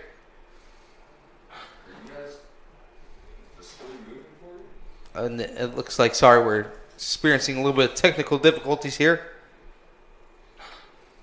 It's that weight momentum. And it looks like they are breaking out of the play again. A gain of about, looks like 5 on that last play. So a run by Colton Brown up the middle. WAIT momentum. Okay. Wait. Yeah. Momentum. Quick pass out to the outside. Gets it into the hands of Waltz. And he is, as you can say, Waltz for a gain of about 9. Okay. He's holding that one in the back pocket. Yeah, I'm going to frown upon that one. You could use that a lot better. Yes, I agree. Waltz into the end zone was the... yeah, you got to use Waltz into the end zone. Waltz is for a first down. All right. Nah. It was solid. So, a first down and 10, moving the chains again. Could be one of those drives where eating up a lot of the clock and finding the end zone at the very end. First down and 10, shotgun snap. 2 backs in the backfield. Looks like it was a bobbled snap and handoff recovered by Tinley, the Tigers. Still with a little bit of life. They're roaring themselves back into the game. Oh, that was good. That wasn't bad. Yeah, it's okay. Nice play. Good job by Tinley to be aware of the botched handling of the football. Jump on it like Tonto. Oh, wow. Okay. First down and 10. Do you think Tonto ever really jumped on anything? I think Tonto ever jumped on a football? Not too sure what Tonto is, but yeah. Jeez. First down and 10. Tonto. First down and Tonto. Rolling out again. Swung around and taken down. Loss of 3. Tonto is not a unit of measurement. Okay. What is it? You're not familiar with the Sugar Hill game? Sugar? What? Tonto, jump on it. Oh, wow. Okay. Oh. Yeah. Okay, I like that. Huh? Like, jump on it. Yeah. Okay. I'm sorry to my entire audience. Like that? I have this like uncultured person. Like that? working Like My contract is going to have to be reviewed after this game. So Second down and 14. Situation. Pistol handoff. Good job filling from that second level of defense. That is number 13, Ryan Miller, the 6-foot senior coming through. Third down and long. Ryan Miller and Colin Thompson contributing on a group hug on the running back there for another nice negligible gain as this defensive front for Heritage Christian continues to add to their tackle for loss numbers on the season. Already 41 coming into the game, just shy of 7 a game, and pretty sure that average is going to go up after tonight. They've done a phenomenal job throughout the first half tonight. Now, passing situation. Big rush coming from behind. High in the air. It's complete. Touchdown, Tigers. And more of that brilliant strategy by Matthew Boyd. Go ahead, tackle for loss. I'm going to get sacked. You know what? Longer throw in the air. Look at that beautiful pass. Jaden Pinkston. We highlighted him in the pregame. Highlighted him throughout the first half. Deep threat. Big time play receiver. He had a long gain of the season, as we mentioned, of 82 yards. He averages 26.3 yards per catch. It's a doggone good average. Just trying to meet his average right there. Look at him go as Tinley gets on the board. Kind of just chucking it up there for Matthew Boyd, but he chucked it up there right into the proper area for Pinkston to bring it down. Goes ahead and was able to break tackle off of one defender, and now we're going for two. Going for two, fires it over the middle. It looks like it was incomplete, so no good with the 2-point conversion. But the Tinley Tigers on the board. Heritage Christian still with a big lead, 34-6. We'll be right back on Indiana SRN. Can't make it to the game? We've got your back. Just go to www.indianasrn.org and tune in to all of the live action, or go to our on-demand service and relive your favorite moments. Hello, my name is Sean Kroll, and I've been a part of the Indiana SRN family for the last 9 years. Last year, we streamed a record 326 sporting events around Central Indiana. All the other guys broadcast basketball and football, but we at Indiana SRN also air volleyball, softball, baseball, and even golf. But we need your help. To continue our mission, please help us by contacting Coach at indianasrn.org. Indiana SRN, where you're always in the game.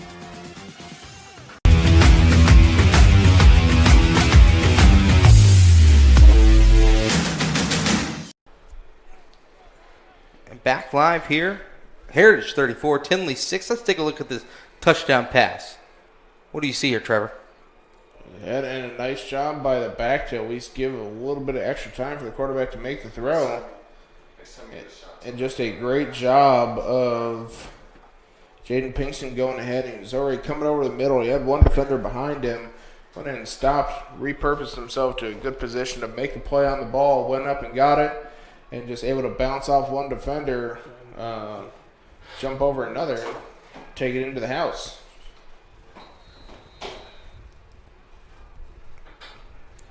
Next time he gets a timeout or something, he's going to ask one of the ADs or whatever. Here is the kickoff again. And now this is to the up back off the left side. That's some Neal. space to shimmy and taken down right before the 50 with 3 minutes remaining here in the opening half. How do you like that? Your defensive end catching the ball as a kick returner. Oh, yeah. Yeah. Oh, that is Get the him glory. ahead of steam. That's the glory. Where I've seen him coming off the edges a couple times. Like, imagine that, like Jadavian Clowney kick return. Just a monster. Just running at you.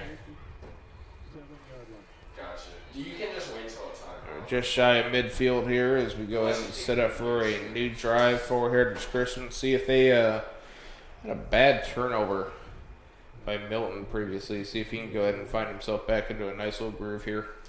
Yeah, that turnover, a little back-to-back interception, fumble, tough. Got to get that groove back. Sometimes when you do build a lead like they did, that groove is hard to find again because you kind of get a little too relaxed. Because groove is in the heart.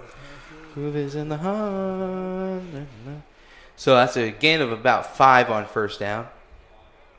You can also shake your groove thing. Shake your groove thing, yeah. Second down and 5 upcoming. I don't know if either of those, really apply to the current groove that they're trying to find themselves into, but maybe. A little loop, swoop, and pull. If they have groove in their heart, we can go ahead and establish a nice, pace of play here for this possession. Oh, snap a little onto the outside. They have done this little around the end, and Colton Brown has picked up good yardage each time, as he does again there. It was Max Milton. Just a little hesitation, tying his shoe. A loop, swoop, and a pull. You seem like a little bit of a bunny ear fan yourself over there. And then they handed it off to Colton Brown, gain of about 4. I am a fan of the Wascoy Wabbit. Yes, first and 10 upcoming after that gain by Colton Brown. You can lower his shoulder there. Just go ahead and run into the defender. That's the best part about a lot of running backs at this level. Is that it's not just going ahead and waiting for the defender to hit you, trying to avoid contact.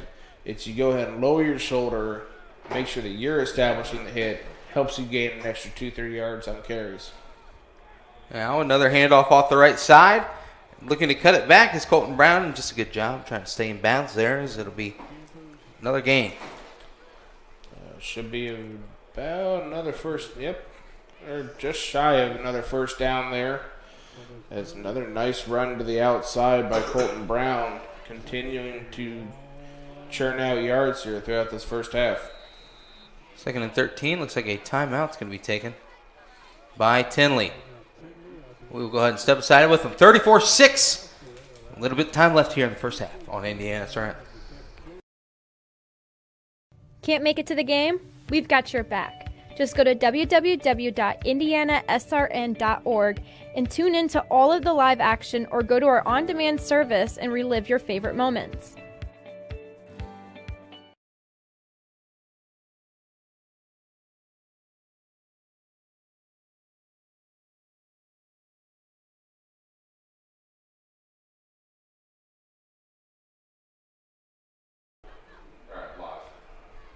Live, Heritage Christian High School, 34-6 is the score. Brent Young and Trevor Brooks. 2:13 left here in this first half. Say it one more time. Trevor? 2 minutes, 13 seconds. What are you looking for? Touchdown. Touchdown, right? Yes. 2 minutes and 13 seconds is plenty of time to just keep pounding the ball with Colton Brown for right now. And I want to apologize to our listeners. We did just receive word that it's been a jersey change. So the quarterback that has been playing for Tinley, along with currently operating as one of the linebackers, number 13, Antonio Robinson, has changed his jersey over. So unfortunately for Matthew Boyd, he does not get the glory of the last touchdown. That was an Antonio Robinson throw. Now this time a high throw, and it is completed again. They are doing a great job. Pitch, catch, completion. Gary and Sharp had that touchdown earlier. This time sets them up at 1st and goal on the 10-yard line. Yeah, ball was underthrown by a good bit, but a good job of Gary and Sharp to go back to get that one. Makes a sliding catch. Put them in about a goal-to-go situation. Now another handoff around the end. Can Colton Brown do it again? Cuts it up, and he is swung down, though, at the 1-yard line. Would have been his not first, not second, not third, but it would have been his 4th. 3.5. 4th rushing touchdown. 4th touchdown. Yeah, went ahead and they did your Kelsey or Jason Kelsey play there. They pulled Colin Thompson around the left side as the lead blocker. I think he actually slowed down a little bit more than Colton Brown would have liked, as Colton Brown was pushing on his back to go ahead and get him around the edge there. But it looks like we're going to have a bit of a breaking gameplay as we have a man down on the field. Yeah, we'll step by real quick. We'll be back for this 2nd down and goal play.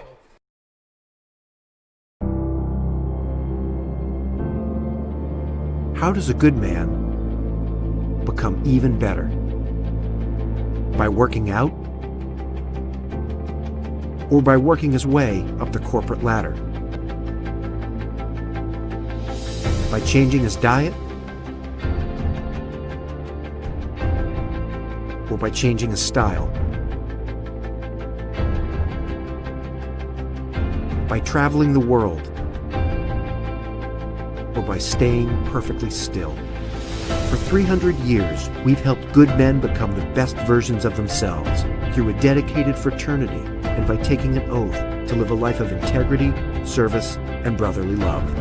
Men who are as committed to each other and their families as they are to our noble cause. In the end, we don't just make men better, we make them Masons. Not just a man, a Mason.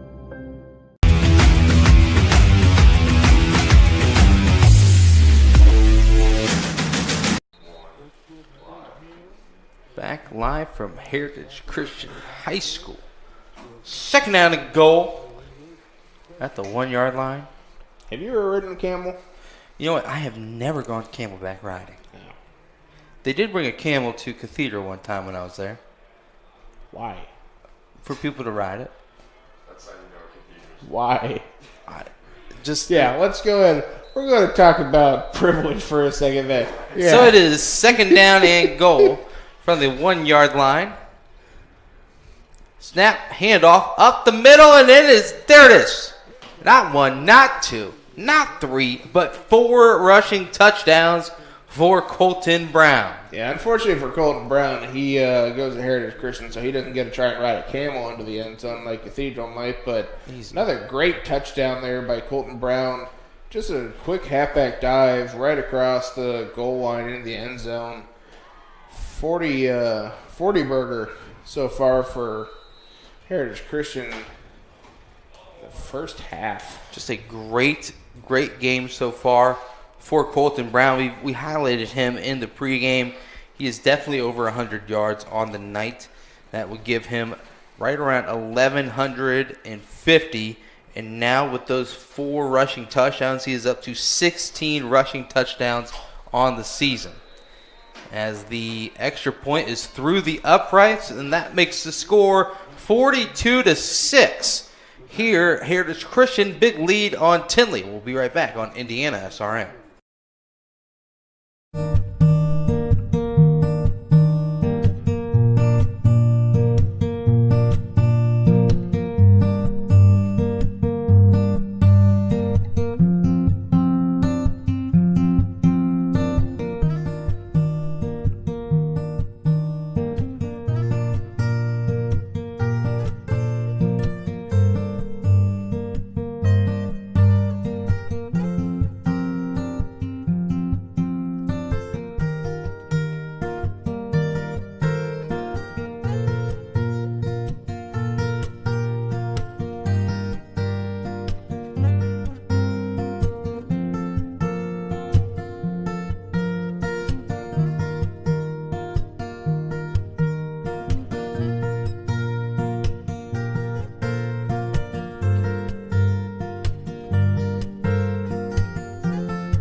(41-6) the score here at Heritage Christian High School. Brent Young and Trevor Brooks.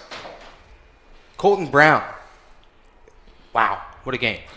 I'm telling you what, I believe that Colton Brown could probably thread a camel through the eye of a needle with how he's running so far, kind of like Cathedral could. But, another great offensive play by Heritage Christian Eagles as they're just in complete dominance tonight. After this kickoff, we'll take a look at that last run. And, you look at this. You give up that 1 touchdown. That's something that you can get down on your defense about. Had a couple of turnovers, something that you can teach your offense a little bit more about. But other than that, you've had about as great of a first half as you could have, and now a return up the middle, trying to take it on the outside. Nothing going, so Tinley trying to get a little breath of air on this last drive right before the end of the first half. Let's take a look at that Colton Brown run, his 4th touchdown of the game. Yeah, straight at the middle, easy blocking. They just go ahead and the right guard and right tackle just separate their defenders. Easy little set step inside to go ahead and gain leverage to push them out, and just easy running room for Colton Brown. Colton Brown, as we've mentioned, he has had so far 6 100-yard games on the season. This marks his 7th. So if you're doing quick math at home, this is their 7th game of the season. So that means every game he has, Trevor? Ridden the camel into the end zone. All right, you got to drop that. 1st down and 10. In the shotgun, looking to throw the ball over the middle, and this one's intercepted. Another interception. This time, Reed Garrick, his 2nd of the game, gets it all the way back inside of the 10-yard line, right at about the 7, and it will be the Eagles taking over again, 1st down and goal. Yeah, so the point before, another 100-yard game for Colton Brown, but he keeps getting, he'd have more yardage if it weren't for this defense, setting himself up. Just a quick play, just overthrown pass there by Antonio Robinson. Had his man coming across in a little bit of a slant route, but Reed Gary just there being opportunistic, grabbing the ball from the air and just making a run around the outside. You've got 7 yards to another touchdown. So another chance to get another score on the board right before half. Looks like, little confusion. Quickly, got to get someone out there. The left guard is an important part of that offensive line. Yes, it is. Shotgun snap. Now hand off up the middle. Colton Brown, 5th rushing touchdown of the game. A career day. I would say so. I mean, that's there's not a lot of people that can say that they've had 5 rushing touchdowns in a game before, and let alone in the first half of the game. Colton Brown just being merciless. And it's like he's punching the defense in the back of the head each time that he runs the ball, just going right for it. Yeah, that score, still reading 41-6. It will change very shortly. It has been a big-time first half for Heritage Christian and, most importantly, Colton Brown. He solo 35 points himself. 30 points. Yes. Because there were 6. Kick is up, and kick is through the uprights. 47-6 the score here at Heritage Christian High School. A big lead for the Eagles. We'll be right back on Indiana SRN. Every day, Summers Plumbing, Heating, and Cooling keeps Hoosiers comfortable at home. When you see our bright orange trucks on the road or in your neighborhood, you know the Summers tradition of trust is alive and well. We deliver essential services where you need them, when you need them. We're trusted for quality service at fair prices. Plus, we do what it takes to keep you safe in a time like this. Just call Summers and enjoy the season at home in comfort. Can't get to a computer? Then we've got you covered. Just go to the Indiana SRN app and stay up to date with all of your favorite teams. You can watch live coverage or relive the experience with our on-demand service.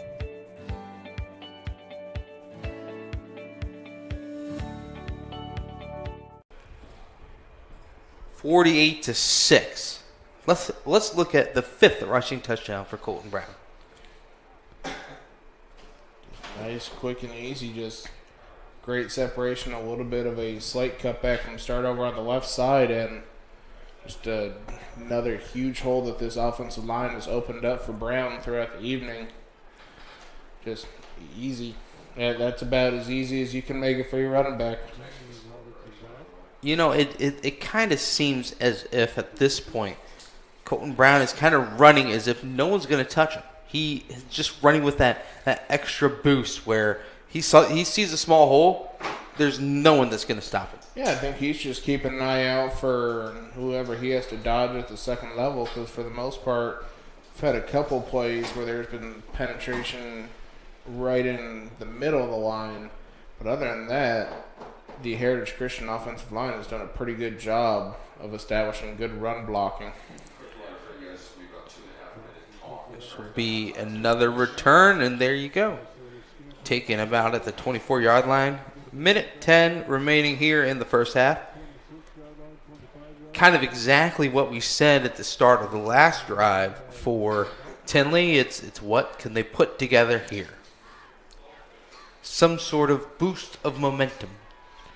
Yeah, I think you've got to – I mean, the passing game has had opportunities. It's just been a little bit of a lack of accuracy. Mm-hmm. That last interception, he had a man coming across the middle. He just overthrew him. Mm-hmm. He's just got to go ahead and try and settle in a little bit more and take his time throwing the ball. As they get ready to resume play. It will be shotgun formation and just a kneel.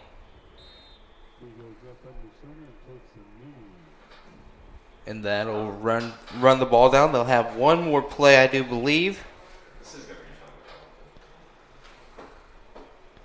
And it is. We do want to remind you that it is quarterback Antonio Robinson who had that touchdown pass earlier in the quarter. Yeah, kind of a peculiar decision here that they're going to try and run any sort of place here. A minute of 10 is still a good, decent amount of time, especially with the clock stopping after first down. So it looks like Tinley is comfortable taking the end of the half here. Yep. Yeah. So they do go into the halftime. They do have a huge lead. That is Heritage Christian with a big lead of 48-6. And some things that we saw in that first half was going for it on fourth down, going for it with third and long, and deciding to put it in the hands of Colton Brown around the end, picking up big gains behind his talented offensive line, and just doing a great job just getting it forward. And you know, you've got to kind of just look back on it and say, hey, you know what, this is honestly a about as good of a script first half as you can ask for. Defense is dominating. Offense, a couple turnovers, but still dominating. They are looking very good, especially after that hiccup a couple weeks ago against Covenant. No, I mean, tomorrow in film, you'll go ahead and highlight the better offensive plays, but I'm sure the coaches will be highlighting the simple mistakes that were made to go ahead and help get better. Because you kind of knew coming into this game that Heritage Christian was probably the favorite for this game based off of what they've shown so far this year. Tinley's come out. Tinley's tried to play hard and done what they can. Just I think they're a little bit overmatched.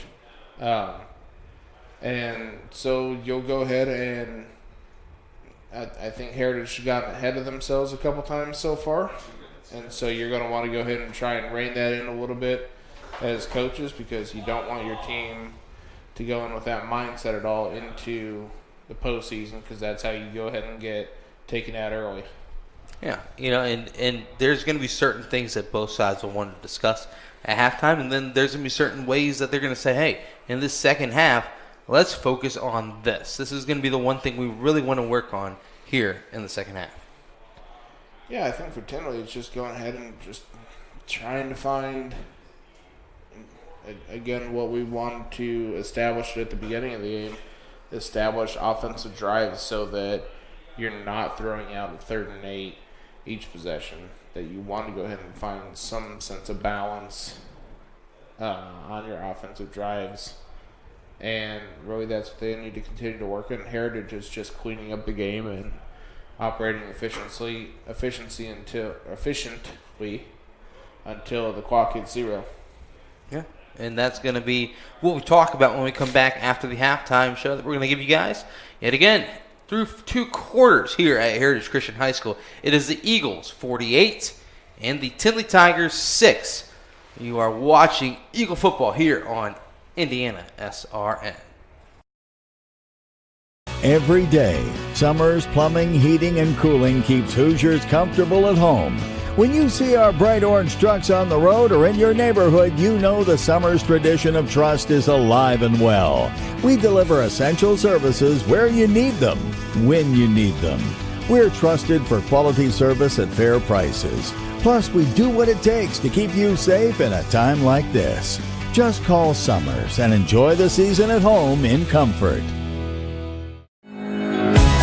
More fixing, more finding, more being original. Unique like this, trendy like that. More designing this, arranging that.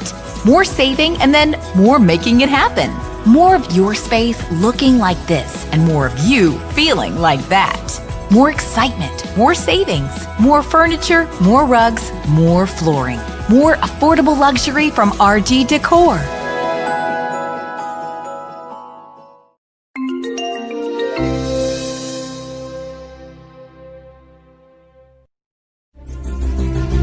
In this seat, the pressure is high.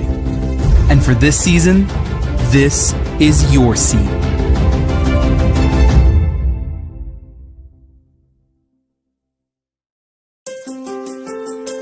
The National Federation of State High School Associations would like to thank you for supporting your child in learning positive, lifelong lessons by participating in interscholastic activities. As a parent, there are many feelings and emotions that you will experience during your student's participation in interscholastic activities. While watching your student participate, you can experience the entire emotional spectrum, from sheer joy to utter disappointment. At the same time, for students who are motivated to be part of a team, it can be an enjoyable and rewarding experience for everyone. Sitting in the parent seat requires thought and discipline. It is not an easy seat. The parent seat is a place where you and your student want to create enjoyable memories, not experiences filled with inappropriate language or unsporting behavior. The one who suffers most from these experiences is your child. Negative parent behaviors can be embarrassing to your student and damaging to your relationship as their biggest fan. This is the last thing you want. Here are 10 suggestions to help you with the emotions that arise in the parent seat. 1. Develop an awareness. Recognizing that you may be part of the problem in the stands is the first step to addressing it. This in itself can be challenging, as typically you are the last one to know if you are part of the problem. 2. Understand the benefits. Recognize the benefits that participation in interscholastic activities provides your student. Interscholastic activities provide a platform that promotes fitness, the opportunity to be part of a team and community, can improve your students' confidence, and provides an opportunity to learn new skills and improve current skills. 3. Embrace the growth and development of your student. By participating in activities, your student will have many opportunities to learn life lessons that will help him or her as they transition into adulthood. Taking a hands-off approach at times can be difficult for parents, but also rewarding for both the student and the parent. It can allow the student to gain confidence and independence to deal with their own obstacles. And many times, this independence can be one of the most important challenges to strengthening trust in your relationship. Knowing that your student is struggling can bring some comfort because it is evidence that your student is on a path to adulthood. 4. Visualize yourself as a respectful spectator. Many studies indicate that the number one reason kids participate in sports and activities is to have fun. Please keep that top of mind and in perspective throughout the school year. Emphasize to your student that they should enjoy the experience and, above all, have fun. Understanding and communicating this perspective can provide balance and support when it is needed the most and ensure a fun and enjoyable interscholastic experience for your child. 5. Consider exercising before the event. Exercising doesn't necessarily mean a 60-minute workout.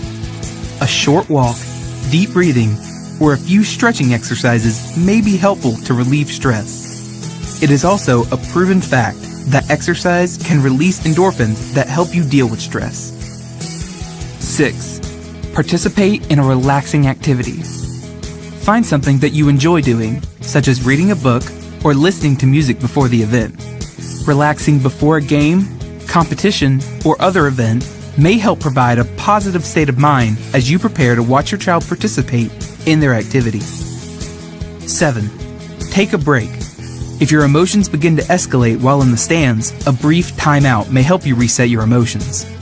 It could be as simple as taking a restroom break, a trip to the concession stand, or a short walk. 8. The 24-hour rule. If you ever feel compelled to confront a coach, take some time to collect your thoughts and allow your emotions to settle before you do. If after 24 hours you still feel compelled to address an issue, call and schedule an appointment. 9. Be responsible. Be responsible in your decision making. You are a role model, and it is important to understand that not only is your child watching you, but so are other participating students. Be aware and set a good example for all of the young people in attendance. 10. Support your student. There are a lot of ways to let your student know that you are a supportive parent. Tell them that you love watching them participate, or how proud you are of the sacrifices they make to be part of a team. Once again, focus on the fun. Be a good listener when your student needs you. Supporting them and understanding their feelings, hopes, and dreams can help you build on your trusting and loving relationship. Be aware that you will experience many emotions while sitting in the parent seat. Realizing there are challenges that come with the territory is an important step in supporting your students' participation in interscholastic activities. Students learn so much from their experiences that only activities can uniquely provide. You want your student to enjoy being part of a team and community without having to worry about what you may say or do in the stands. When your student looks back on their high school experience, what do you want them to remember? The experience should be enjoyable for you, beneficial for your student, and hopefully provides an opportunity to build a closer bond with your child. That opportunity begins now in the parent seat.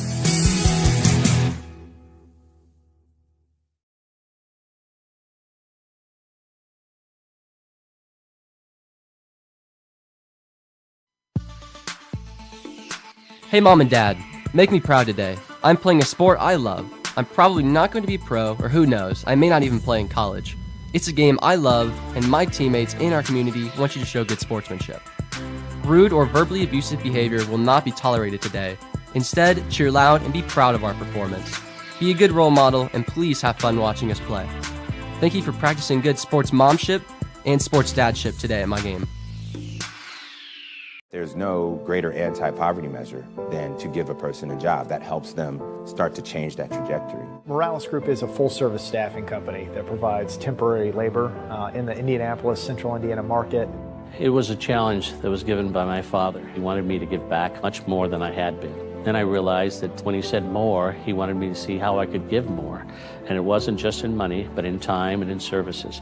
And that's how the Morales Group was created. I started off at Morales Group as an intern. I interned for 3 years before going on full-time staff here. What I love most about Morales Group is that big family aspect. I come from a big family in Mexico, and since the company is continuously growing, I feel like there's always a new member of the family that I get to know. We're willing to give. We're willing to serve others, and we're not expecting something in return. Come talk to us. We would love to work with you.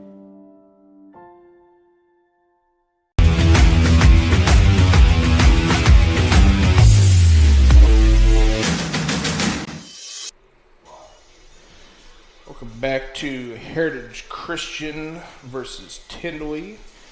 We've got about 3 minutes, 45 seconds left on the clock during our halftime break.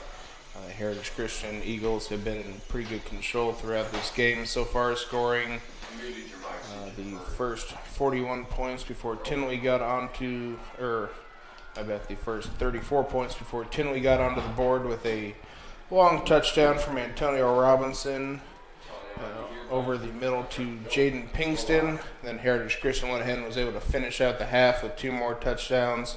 A very dominant game so far by Colton Brown on the ground with 5 rushing touchdowns thus far. Max Milton finding all of his receivers through the air. Just been a pretty good overall showing for the Heritage Christian Eagles. Brent Young back in the studio. What are you expecting for the rest of this game now? Well, assuming that we have a running clock for the second half now with a lead over 35 points. You know, in these game situations, I always tell myself I enjoy the mercy rule because it helps to eliminate injuries. When you, and it does sound like it will be the mercy rule which they implemented 2 seasons ago, and I really like it. You know, it's a situation where you don't put your kids in a time of hurt, you know, where games are wearing on and all of a sudden the fundamentals are completely thrown out the window. You've got tired legs just, you know, doing willy-nilly and you know, all of a sudden before you know it, some sort of injury happens, some sort of mishap happens, or things start to go awry, and it's really good to just kind of let you finish a game, let you work on some things, but in the same time it protects you and also speeds up a game when it's kind of in doubt of like this. So I'm very welcoming of it. It's no out of disrespect for anything. It's just more of a way to kind of make sure that it is a healthy and good finish to a game. But I think here in the second half, you're going to see teams both of these teams trying to work on things. You know, I mentioned it heading into the halftime, and it's about what do we think we need to really crisp it up, really find a good connection with. Let's also get our seniors in the game who might be, you know, on the second team or things of that sort. You know, try and get some other players into the game, get them some experience here down the final stretch, because playoffs are coming up. You know, you look at Tinley in a really tough sectional. You know, they've got Lutheran and, of course, Covenant Christian, a team that took down Heritage a couple weeks ago. And then the Heritage sectional, they could very well win that one. Cena, obviously, is another heavy hitter in that sectional with them. But, you know, it's a game that Heritage beat Cena earlier in the season pretty soundly. So, you know, it's going to be a situation where are you going to be able to focus on some things you want to fine-tune on both sides. I look forward to seeing what both coaches kind of talk to their teams about and coming out in the first couple of drives, what they both were working on. I think I kind of like the mercy rule for the lower levels. I think once you get to a class of 4A, 5A, Right. 6A, you've got enough players. You can go ahead and cycle some more people in. Yes. To work on things even in a lopsided matchup. Agree. The lower levels, I do worry a little bit about the depth of the overall team and whether or not they have enough players and it's just worthwhile to keep going, really. But we'll see how far we go in the second half. It does look like we're going to keep going here. So, yeah, still got a game. Yeah, and you mentioned that in like the 6A, 5A, 4A. You played at Fishers. I played at Cathedral. You do have those second, third, fourth teams, different things of that sort. You dig deep where you have the opportunity to give sophomores playing time that really work all week during practice, during scout team. Where if you have that running clock, it was optional back when I was playing. If we were up enough on certain teams, it was optional to do the running clock.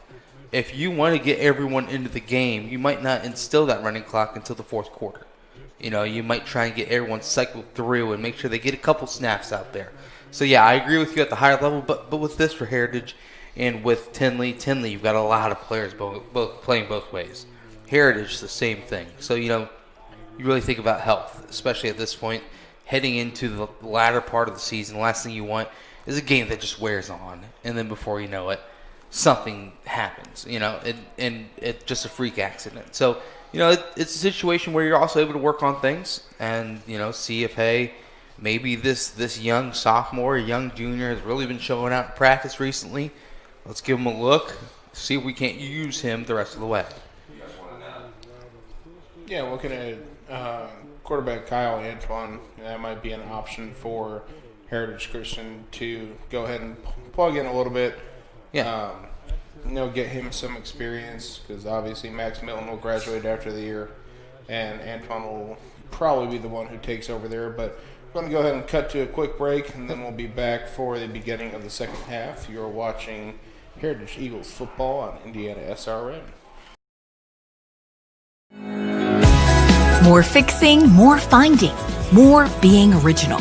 Unique like this, trendy like that. More designing this, arranging that. More saving, and then more making it happen. More of your space looking like this, and more of you feeling like that. More excitement, more savings, more furniture, more rugs, more flooring. More affordable luxury from RG Decor. Can't get to a computer? Then we've got you covered. Just go to the Indiana SRN app and stay up to date with all of your favorite teams. You can watch live coverage or relive the experience with our on-demand service.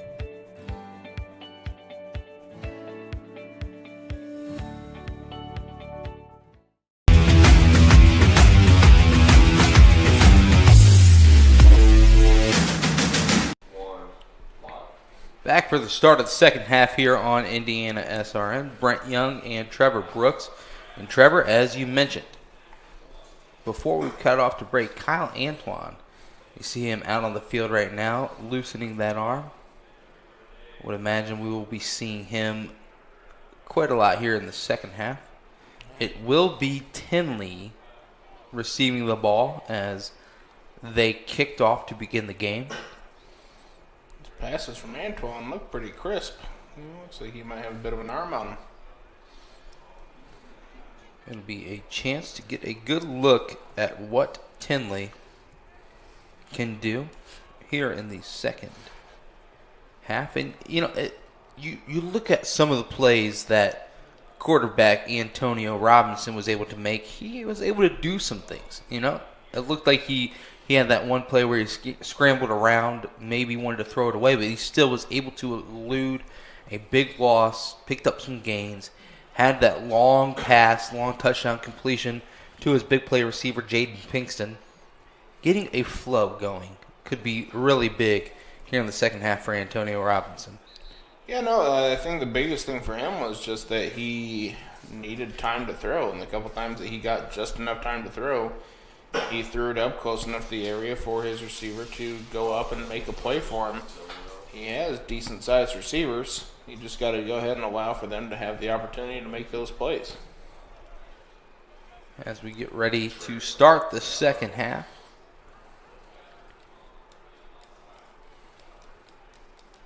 It is going to be the Heritage Christian Eagles, 5-1 on the season. That one loss to Covenant. You know, Covenant is up big on Park Tudor right now. So this Covenant Christian team is looking like one of the better teams in the class of 1A. Heritage showing how strong they are with a couple of bounce-back wins last week at Lapel and now tonight against Tinley. You're looking at two teams here on the family of networks of Indiana SRN that could very well be the two powers in 1A and 2A. Oh, they'll be fun to watch. They've got a chance to go ahead and make a lot of noise come playoff time, especially when they play as potent as they can, as we've seen Heritage's offensive attack so far tonight. They have a chance to go ahead and find their way deep into the playoffs. And you look at the upcoming schedule, this will be something that we talk about more the rest of the way, but Heritage Christian, after this they travel to South Putnam, could be another big win. But then after that it's at Winchester. So to begin sectional play. So this could really be the start of a nice flow that they get going as they get ready to kick this one off. Out there for the kickoff is, of course, number 9, Caleb King. Gets a right foot into it, and this one's deep but out of bounds, off the bounce. So first down and 10 at the 35-yard line. Tinley will be taking over. The Tigers, of course, we've already mentioned numerous times. Antonio Robinson, Cam Jennings, Jaden Pinkston, really getting a bulk of the plays here in the first half. And it looks like the mercy rule has been instilled. They are getting the clock running. And it will be first down and 10 for the Tigers. And it looks like they will begin the second half with Antonio Robinson in at quarterback.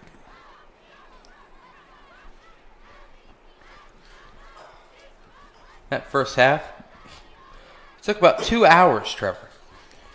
Yeah, just the downside of passing games is anytime that you have a drop pass, they go out of bounds, anything like that. And obviously the first down, the clock stops, so it ends up taking a lot longer to move your way through. Swing pass and a good pickup after the catch. Second down and 4. So we're timeouts in effect.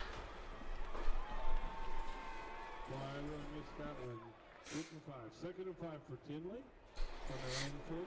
Next time. So it's second down and 5. Pistol formation again. Snap. Now another quick pass. Looks like a setup screen. Back-to-back good gainers. Yeah, nice blocking there by, I think that was number Jaden Pinkston, blocking up the field for Cameron Jennings coming out of the backfield. And so far it's helped a couple times that they tried to do those passes out to the backs behind the line of scrimmage to try and get them some running room. It's just too high of an arc and too long for the pass to take. The last two plays have gone a lot quicker, allowed for them to actually make a play with the ball. So third down and 1. Definitely 4-down territory. Going to try and get this one on the ground, and he skipped around but falls forward for the first down. And it was a good gainer there by Antonio Robinson. Yeah, it almost looked like he had it and then pulled himself back to where he was going to be tackled for the loss, but ends up falling forward for just enough to get that first down and get a bit of a drive going.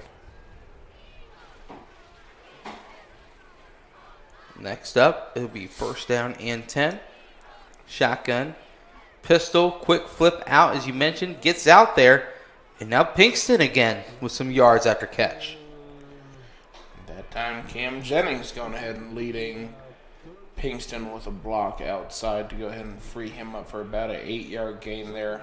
Nice quick little plays for this Tinley offense to go ahead and get them a little bit of room.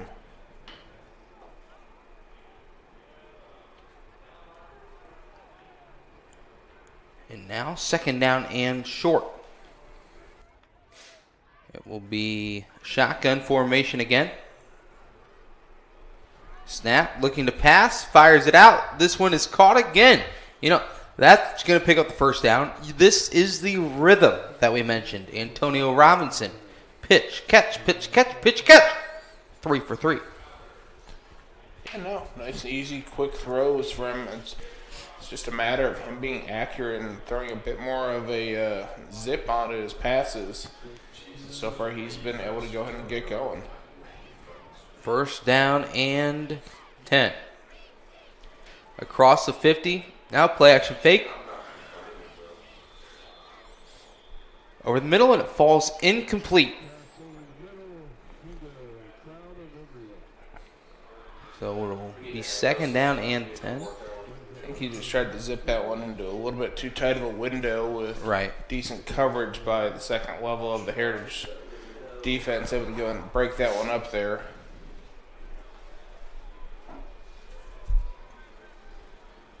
So it's second down and 10. So 48-6. The offense gets set. And now hand up the middle, and that one was sniffed out the entire time. We might have a fumble as well. No, it looks like they're going to say it stayed with Tinley, so just a loss on the play. And Ryan Miller on the blitz up the middle there goes ahead and just shoots through the middle of that offensive line. Able to bring down the ball carrier for a loss of about 4 there. Now you've got 3rd and long. See what Tinley has to offer. Yep, 3rd and long.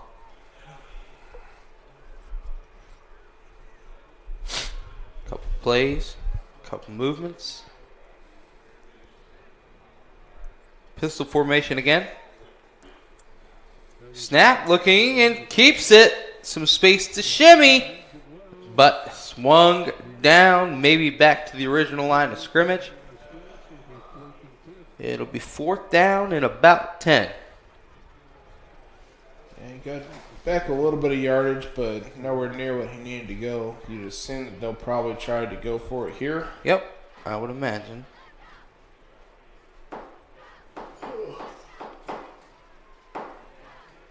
Fourth down and 10. Trips far side. 2 near us. And it is Antonio Robinson. We'll see if they bring pressure. Heritage Christian, that is. Taking the snap. Looking right. Pressure is there. Avoids it. Fires it. Had his man, but it falls incomplete. Turnover on downs. We'll give the ball back to Heritage Christian. But you know what, Trevor? Not too bad of an opening drive for Tinley. Oh, yeah, at least we're able to push forward. If you punt there, then you would have reversed field position. And you at least got a bit of a drive going there to gain some sort of offensive consistency, which is better than what most of the first half showed. So it's progress. I would imagine it will be the starting offense out on the field for the first drive, and then I think we'll probably see some Kyle Antoine after that. Shotgun for Milton. Takes the snap. Looking left. Fires it over the middle. Has his man bobbled but caught. Reed Gehrig with 2 interceptions on the day. Now hauls in another catch. Yeah, it looks like about 17 yards on the gainer there is another nice catch there for Gehrig. Going ahead, and the wealth just continues to be spread around this offense. Really does. You look Waltz, Gehrig, Sharp, Thompson. Up and down and up they going. 2 on far side, 1 near us. Waltz and Brown in the backfield. Milton turns and hands off to Brown, who has had a monster gain and tries to add to it around the end.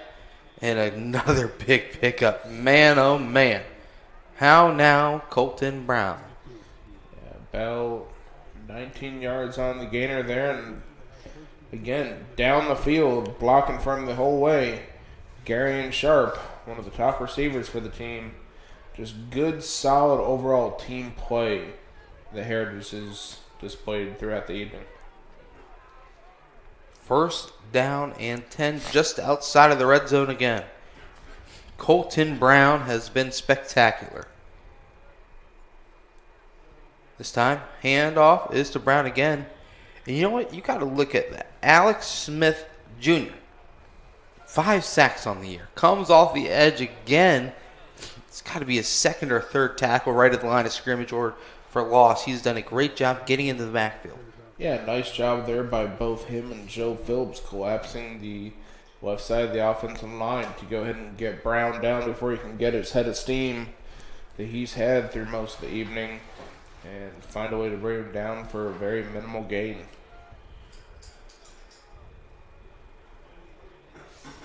Oh, high snap.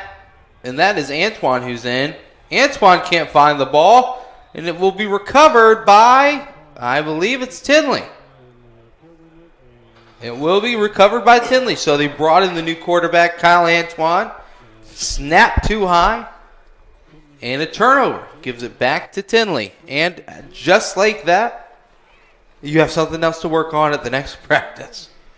Yeah, if anything happens to Max Milton, you have to be able to have, you can't have too far of a drop-off with your backup. So that's a little bit of a rough beginning to Kyle Antoine coming out. But like you said, it's something else that can be worked on throughout practice and through the rest of this game. Shotgun, now an option play. Keeper turning it up, and a good gainer. As the clock continues to tick. It might be a scoreless third quarter here. This goes so much faster.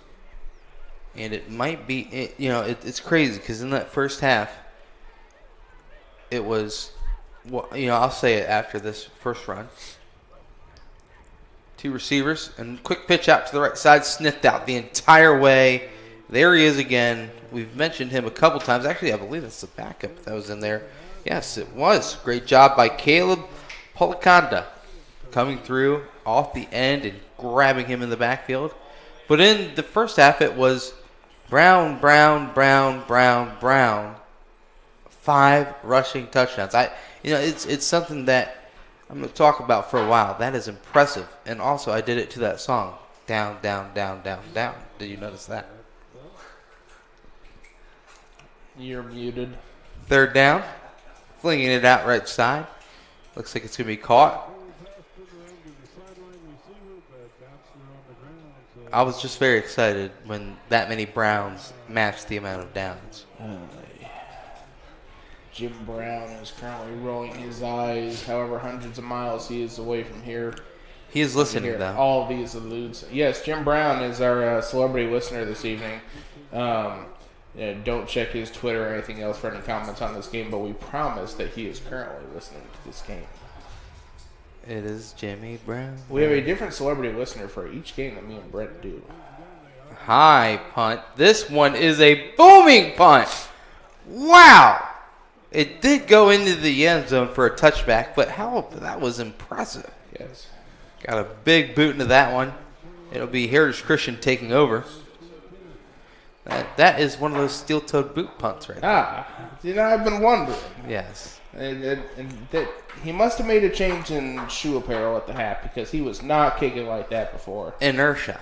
Is it just like a workman's boot or is it like a cowboy boot? Gravity. Inertia. A gravity boot? Inertia. A gravity steel-toe boot. An inertia boot. And that is how he probably got to this game. He probably rode a Night Camel. Okay, well, that is the end of the third quarter here as we head to the fourth. Pitch 4 is up. Still 48-6 on the scoreboard. Heritage Christian flying high on Indiana SRN.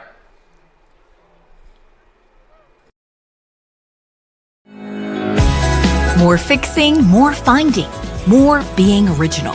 Unique like this, trendy like that. More designing this, arranging that. More saving, and then more making it happen. More of your space looking like this, and more of you feeling like that. More excitement, more savings, more furniture, more rugs, more flooring. More affordable luxury from RG Decor.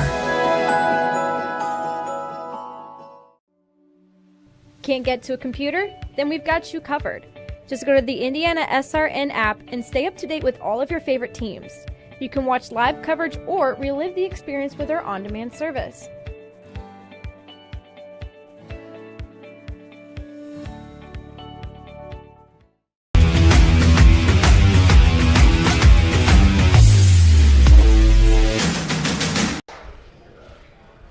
Back live for the fourth quarter here on Indiana SRN. Brent Young and Trevor Brooks. It will be first down and 10 for Heritage Christian at the 20-yard line after a beauty of a punt. That was about 50 yards in the air. Rolled out of the back of the end zone. You know, sure, they didn't down it at the 1, but that was a great punt. So, first down and 10. It is Kyle Antoine in at quarterback. New running back into the game as well. This is where it really tests the broadcaster's research. Antoine fires it out. Pass is completed. Lowering of the shoulder is Zach Schlomer, the 6'1 junior. Pick up on the game. Heritage Christian, as we mentioned. Chance to do something special this year in the playoffs. And it is things like that, when you're able to string together wins, raise the confidence, and keep on going. That is what these teams strive for. Up next, trips on the far side, one near us. Snap, handoff. And a gainer up the gut. Ooh, big tackle though. As that was taken, good carry, and the crowd is going a little bonkers.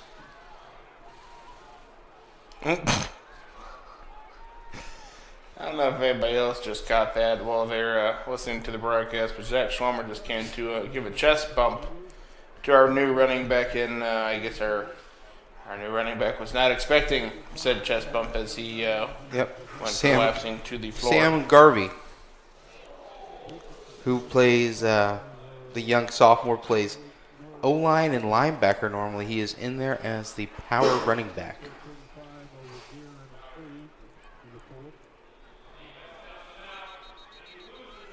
Now it is a flag. False start on the offense. Push him back, way back. Are you reliving your cheerleading days? My sister's cheerleading days, but yeah, sure. It's okay to be a male cheerleader. I agree. You shake your pom-poms. You were one, correct? Maybe. At the collegiate level. Yes, I was. Yes. Yeah. I do my research. Illinois Institute of Technology. I do my research. Yeah. You didn't even know Illinois Institute of Technology had cheerleaders, did you? Yep. IIT. Now a quick pass right side. Catch. Move. Shake. Pickup of 6 for Nate Thompson. Phoenix University is actually the first one that wanted me, but yeah, I had to turn down that scholarship offer. Yeah, they didn't really invent Zoom at that point yet for you to send in your application. No. They kept, and they were kind of weirded out by the fact that I kept sending them videos, especially when they don't, no actual sports teams. But yeah, it's all online. A man can dream, okay? I know it is. Accept me for who I am. It is now first down. Well, pardon me, no. It is second and 10. Shotgun snap. Antoine over the middle. Had his man, Schlomer. Drop. That was actually intended for, looks like, CJ Opper. We will bring you these names as we see them. Tinley and Heritage, first ever meeting, or at least in the last 35 years is what our good friend Johnny Harrell says. First ever. Snap. Rolling near us. Chase down and fires it. Good pitch. Great catch. Keegan Broderick with the reception. Yeah, great job by Broderick. Coming back to the ball is a little bit of pressure coming from Big Joe Phillips along the defensive line for Tinley. Yep. And about a 9-yard gain there for Broderick as he went ahead and helped out his quarterback coming back to the ball along the near side of the field. And the offense will stay on the field for this 4th down play.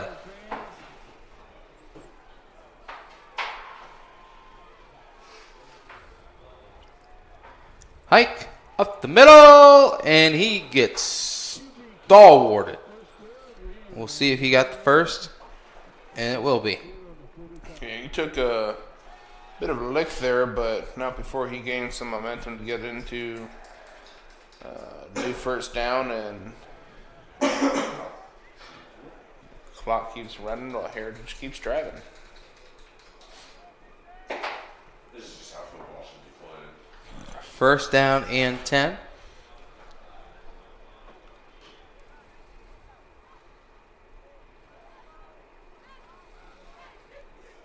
At the 45-yard line.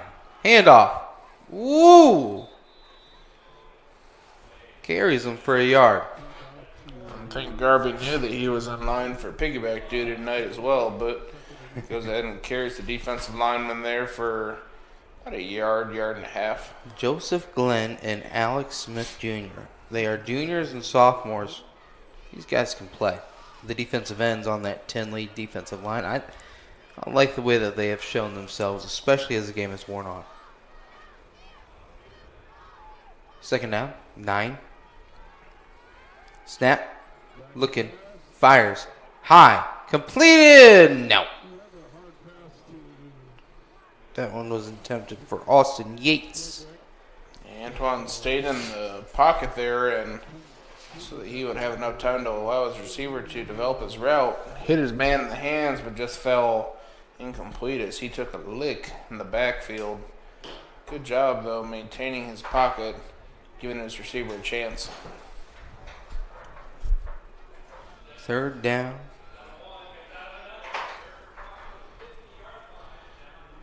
We get ready for this next play.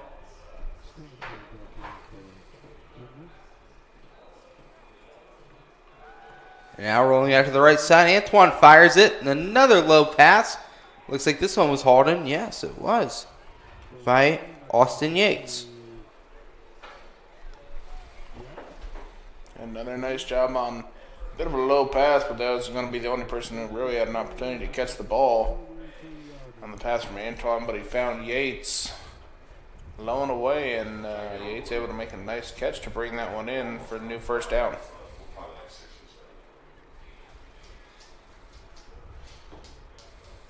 See here. First down. And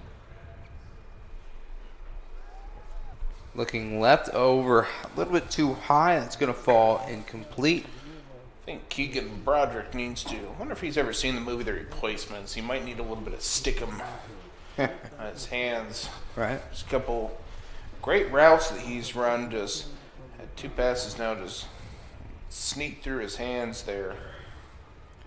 Which replacements did you like? Which replacements? Oh, no, sorry, not replacements. I'm thinking, what's the longest yard? Do you like the old one or the new one? I've never actually seen the old one. Oh, wow. I've only seen the new one. But wow. Interesting. Tell you what. Yeah. Keanu Reeves at quarterback, though, is something I can get behind. Yes. That's a little bit of replacements. Longest yard was good. What is your biggest fear?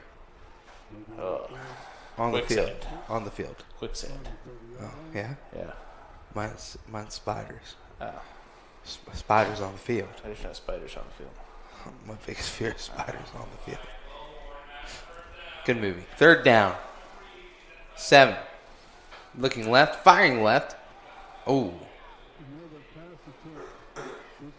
What's worse, the band on the field or spiders on the field? The band's not on the field. What if there's a band of spiders? Now we're getting into crazy land. That was attempted for Tyler Marsh. Incomplete. So a 4th down. Looks like the punt team will come out. Give some work for the punt team. See if he can. Oh, wow. They're going to try a field goal. Yeah. Oh, I love it. I love it. This is a 48-yard field goal attempt. 48 yards. Kick is up. Kick is short. It's close. It was close. Yeah, wasn't bad. A 48-yard field goal attempt. You don't see that much. I believe that's only his second field goal attempt for the year as well, so he hasn't had a whole lot of practice from distance, but not a bad yard. Not a bad. That got me a little excited. Well, you're assuming that you can probably get about a 40-yarder after that. You know, I was thinking in my head, I was like, you know, they're punting, but he's standing a little closer to the long snapper than, I You know what think. it was? What was that? Not steel-toe boots. Yeah, dang. He must have. Oh, he took him off and gave him to the Tinley. He gave him to Antonio Robinson. That's good sportsmanship right there. Letting somebody else borrow your steel-toe It's shoes like for when they it's go. like he doesn't have the steel-toe boots. No. That's what Antonio Robinson was saying. He doesn't have the boots. If anything, I mean, we just missed an opportunity to see an 80-yard field goal because there's steel-toe boots. Yeah, that's fine. Here we go. Shotgun. I know. I had to Antonio Robinson. Shake and bake. Antonio Robinson. Good gainer. Yeah, nice moves there by Robinson. Go ahead and make a couple men miss and find his way. I think he's about a 9-yard gain there. You know, as this clock does dwindle down, the game will be wrapping up soon. Let's take a look at what both teams have in sectionals because we're going to wrap this one up pretty quickly after the final whistle. So, for, as we mentioned already, Heritage Christian at Winchester in sectional 38.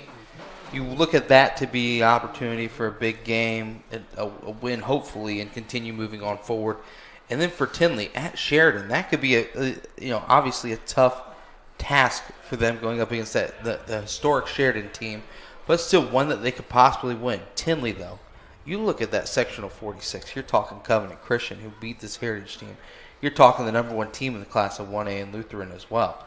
That's a very tough sledding, but still some great challenges to have in sectional play. As this looks like a high heave looking for his man. Oh, almost an acrobatic catch. But for Heritage Christian, it starts with the win at Lapel, bouncing back after the loss to Covenant.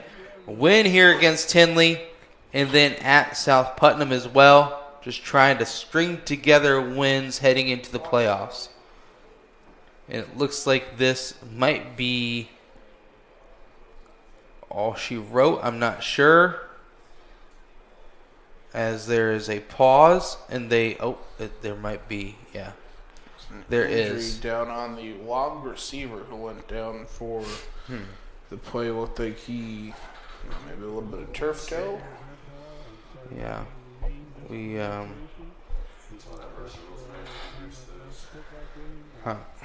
You know, that's just a unfortunate injury, especially with 20 seconds left in the ball game. You know, Trevor, but you take a look. Let's dive into these sections. You know, just real quick. I never was good at diving. Yeah, I know. I've seen it. I'm more of a cannonball type guy. Yeah, cannonballs. Hey, when have you seen it? I've never gotten swimming with you. I have my sources. That's weird. I have. It's really weird. My sources. I have my sources. I'm very uncomfortable now. Okay, so let's talk about it. Sectional 38. Heritage Christian at Winchester. Winchester is 2-5. Cecina at Centerville. Centerville is 6-1. That would be the second round matchup between Heritage and Centerville. Shenandoah in Eastern Hancock, and then Northeastern. Actually, it looks like Heritage Christian at Winchester, then Northeastern. So, you know, good chance for Heritage Christian because they'll play Northeastern if they beat Winchester. Then more than likely they'll face Centerville in that sectional championship game. A couple of good teams. But it is just that crazy sectional that Tinley is in. Man. Covenant Christian, Sheridan, Park Tudor, Lutheran. Ay. My goodness. That is tough. Why would someone do that to such a team? I agree. That's... Man, it's crazy. Just inhumane.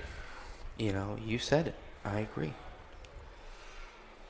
20 seconds remaining. This will be the final play of the ball game. What are your closing thoughts as far as how this one went down? I mean, Heritage came in and spread the ball around like they needed to.